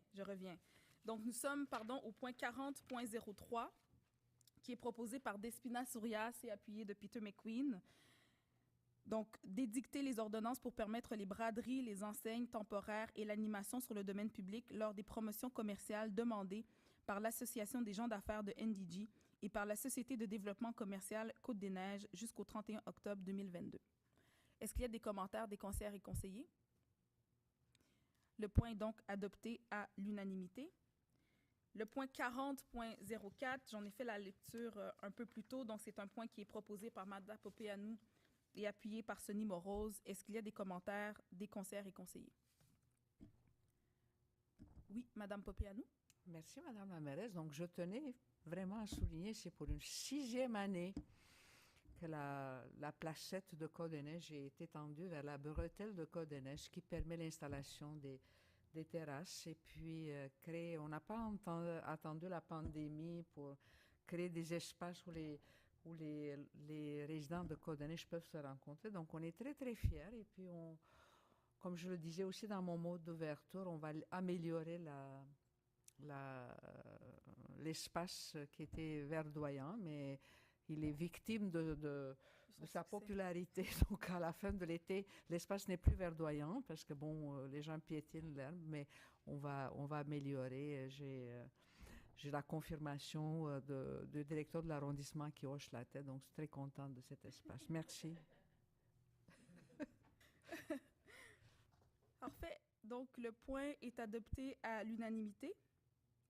Nous sommes donc au point 40.05, proposé par Magda Poplianou et appuyé de Despina Sourias, d'adopter, avec changement, une résolution approuvant le projet particulier PP 133 visant à autoriser la démolition de l'école Félix Leclerc et la construction d'un nouveau pavillon intégré au pavillon 2018, donc l'agrandissement sur la propriété située au 6055 avenue de Darlington. Est-ce qu'il y a des commentaires des conseillères et conseillers? Non, donc le point est adopté à l'unanimité. Nous sommes au point 40.06. Donc, il est proposé d'adopter, tel que soumis, le second projet de résolution approuvant le projet particulier PP 132 visant à régulariser l'implantation d'un bâtiment résidentiel unifamilial situé au 4775 avenue Roseline. Est-ce qu'il y a des commentaires des conseillères et conseillers? Non, donc le projet de résolution est adopté à l'unanimité. Nous sommes au point 40.07, donc nous donnons un avis de motion annonçant qu'à la prochaine séance ou qu'à toute séance subséquente, il sera adopté un règlement délimitant une zone commerciale portant la désignation Notre-Dame-de-Grâce aux fins de la constitution d'une société de développement commercial, puis je dépose le projet de règlement. Est-ce qu'il y a des commentaires des conseillères et conseillers? Parfait, donc nous sommes au point 40.08. Donc, je donne un avis de motion annonçant qu'à la prochaine séance ou qu'à toute séance subséquente, il sera adopté un règlement modifiant le règlement d'urbanisme de l'arrondissement afin de déclarer une valeur patrimoniale significative à l'immeuble résidentiel situé au 6510 rue de Terrebonne et ainsi assujettir la délivrance d'un permis de construction ou de transformation à l'approbation préalable des plans relatifs à l'implantation et à l'architecture et au respect des dispositions relatives à l'appartenance architecturale des immeubles significatifs tels que régis par le chapitre 8 du titre 2. Est-ce qu'il y a des commentaires des conseillères et conseillers? Donc, Madame Popianou et ensuite Monsieur Morose. Oui, merci, Madame la mairesse. Donc, c'est un geste très fort, en réalité, que l'arrondissement fait en déclarant cet immeuble patrimonial parce qu'il va se soumettre à des règles qui sont différentes de tout autre immeuble. C'est un pas dans la bonne direction, en réalité, de protéger nos bâtiments qui ont une particularité patrimoniale. Donc, maintenant, c'est rendu presque monnaie courante, des bâtiments qui sont construits au début du 20e siècle, 1910, 1920, qui ont des aspects architecturaux particuliers. Donc, je suis très, très contente et je félicite la DOS d'avoir entrepris cette démarche pour la protection de ce bâtiment et de tout ce qui représente dans le milieu. Merci. Madame Katawa, est-ce qu'il est possible qu'au point 40.06, vous n'ayez pas donné le nom du proposeur et de l'appuyeur? Madame Magda Popianou et Monsieur Peter McQueen. Parfait. Donc, un commentaire de Monsieur Morose. Donc, nous sommes, juste pour les citoyens, nous sommes au point 40.08. Merci. Merci, Madame la mairesse. J'ai un peu de problématique avec que la DOS, pour la première fois, prend l'avant de mettre un gel de 60 jours sur les permis émis à residential address. Je ne sais pas si vous pouvez me répondre ici ou on peut peut-être avoir des discussions dans le futur parce que je ne veux pas créer une précédence où est-ce que quand quelqu'un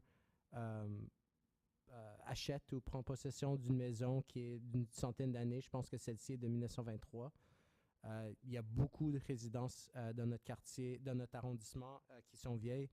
Est-ce qu'on a l'intention de les protéger tous? J'ai passé à ce coin ce matin et j'ai pas nécessairement vu une raison patrimoine de garder cette maison telle qu'elle. Bien sûr, je suis complètement intéressé dans le processus parce que c'est la première fois que ça se fait. Mais je veux juste être certain qu'on ne crée pas un précédent où est-ce que si la dose veut, elle peut protéger tout un quartier. Si c'est l'intention, j'aimerais juste être certain qu'on prenne en connaissance tous les aspects de cette possibilité. Et honnêtement, pour ce coin-là, je ne vois pas pourquoi on devrait faire cela pour la première fois. Je pense qu'il y a d'autres placements résidentiels, des adresses résidentielles qui seraient mieux protégées. Si c'est la première qu'on devait faire, I'm just worried that we're creating a precedent. And I just want to make sure that we fully look at this process, as I believe it's the first time that the borough has put a gel for patrimoine on a residential address. But I might be wrong. Thank you.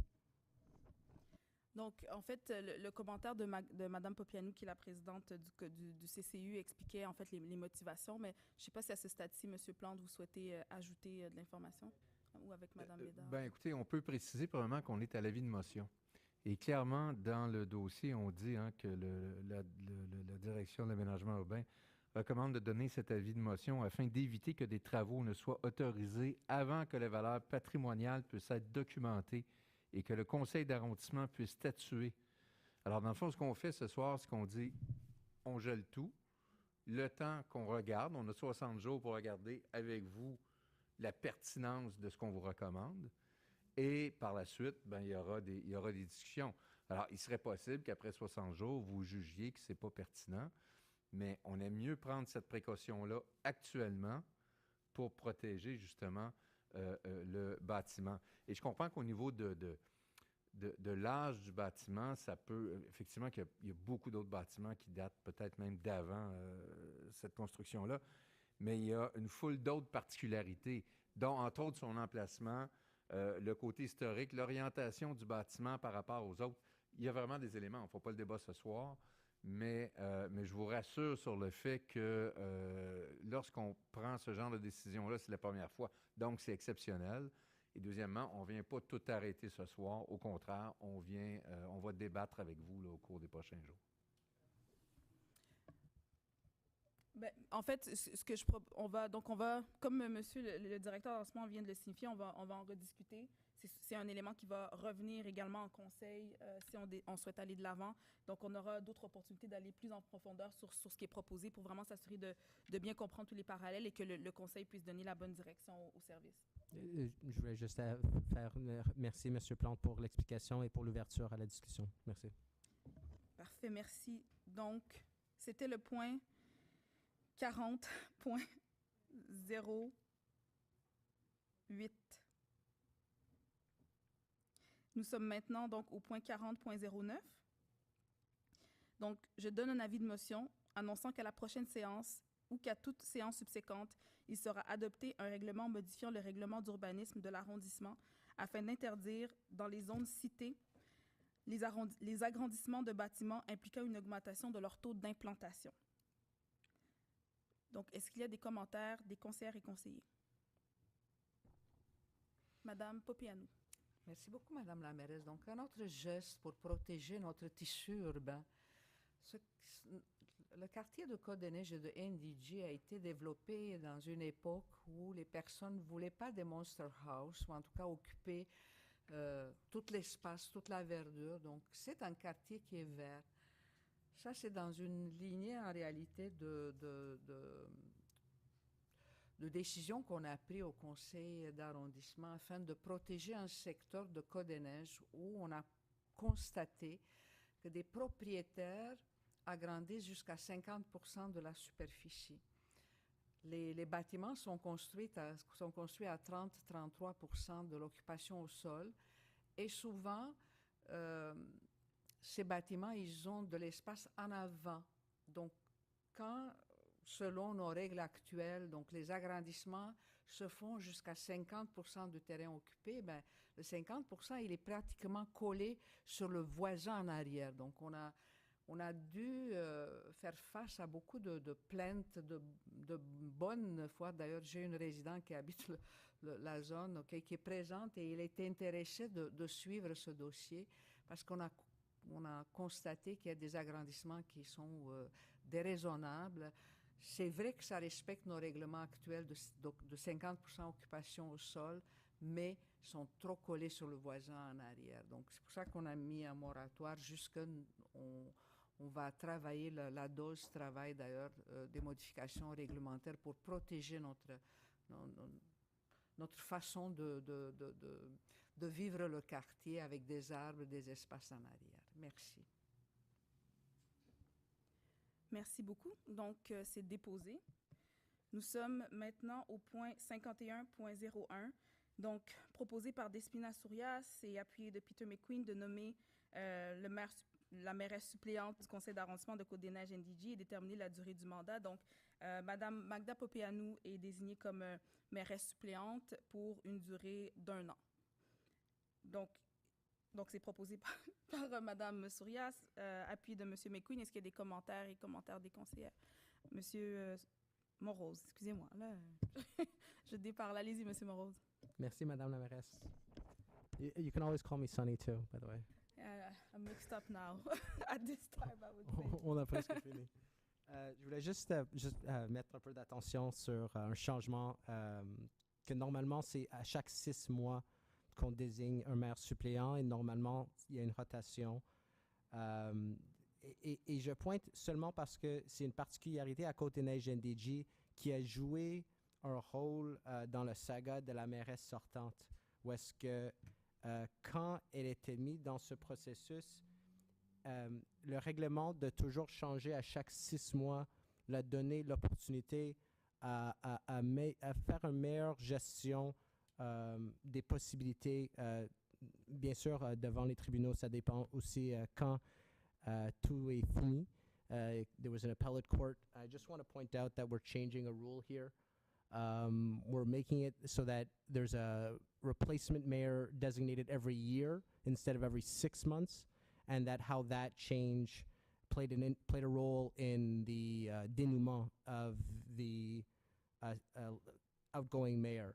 And frankly, I don't understand why we're changing it. I wasn't given an explanation beyond it's done in other boroughs this way. But I often find that, similar to the question asked by the resident about the difficulties in Côte-des-Neiges-NDG and maybe the lack of representation, these kind of things allow us the flexibility to represent Côte-des-Neiges-NDG uniquely. And I am a little bit concerned about the number of changes being made without much explanation that used to play a role in Côte-des-Neiges-NDG's uniqueness. And I'd just like to make it clear that I'll be voting against this item on the agenda. Thank you.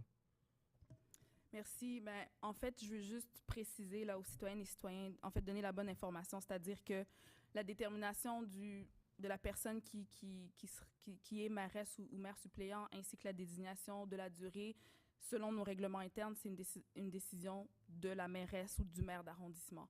Donc, je veux rectifier ça. Donc, je ne change pas les règles. Je fais simplement exprimer, en fait, mon souhait en tant que mairesse. Les règles auxquelles M. Morose fait référence, en fait, c'est des règles non écrites de tradition, en fait, de Côte-des-Neiges, Notre-Dame-de-Grâce, où durant le dernier mandat, puis je crois peut-être le mandat précédent également, les maires alternaient à chaque 6 mois. J'ai regardé dans d'autres arrondissements, certains en fait gardent la même mairesse ou le même maire pendant les 4 années, d'autres alternent plus fréquemment. Donc c'est vraiment une décision qui est à la discrétion du maire ou de la mairesse d'arrondissement. Et ce que j'ai expliqué à mes collègues, en fait, moi j'ai pris cette décision comme c'est une décision selon moi de bonne gestion pour assurer la continuité de l'arrondissement, notamment parce que Mme Popeanu est sur ce conseil depuis longtemps, tout comme M. McQueen. Sinon, la plupart d'entre nous, on débute dans ce mandat. Donc, pour moi, c'était une décision responsable qu'à ce stade-ci de parcours, disons, de notre mandat que de mettre Madame Popianou pour une année. Puis je veux vraiment réitérer que je ne brise aucune règle. C'est dans nos règlements internes et c'est en fait la règle dont il est mention, c'est vraiment une tradition qui n'est écrite nulle part. Donc, je voulais réitérer cet élément, mais dire aussi qu'au terme de cette année où Mme Popianou sera mairesse d'arrondissement, dépendamment de mairesse... J'allais vous toucher. Mairesse suppléante. Je reste la mairesse d'arrondissement, ne vous inquiétez pas. Mairesse suppléante. En fait, au terme du 1 an, on pourra désigner une autre ou un autre élu pour assumer ce rôle, mais ça fera 1 an et demi que nous, nouveaux élus, on aura été en mandat. Donc, s'il advenait que pour une raison ou une autre, moi, comme mairesse, je ne puisse plus siéger, ben, on aura des personnes qui ont développé une certaine compréhension des enjeux de l'arrondissement. Donc, pour moi, c'était une bonne décision en termes de gestion de l'arrondissement et je réitère que c'est une décision qui m'incombe. Oui, Madame Popianou. Madame la mairesse, je vous remercie pour votre confiance et je souhaite que vous ne vous absentez pas. Là, on a besoin de vous. Merci. Je n'ai pas l'intention de m'absenter. Félicitations, Magda. Bravo. Donc, il y a eu des commentaires des conseillers et conseillers. Monsieur Morose, est-ce que vous demandez le vote? Oui, s'il vous plaît. D'accord.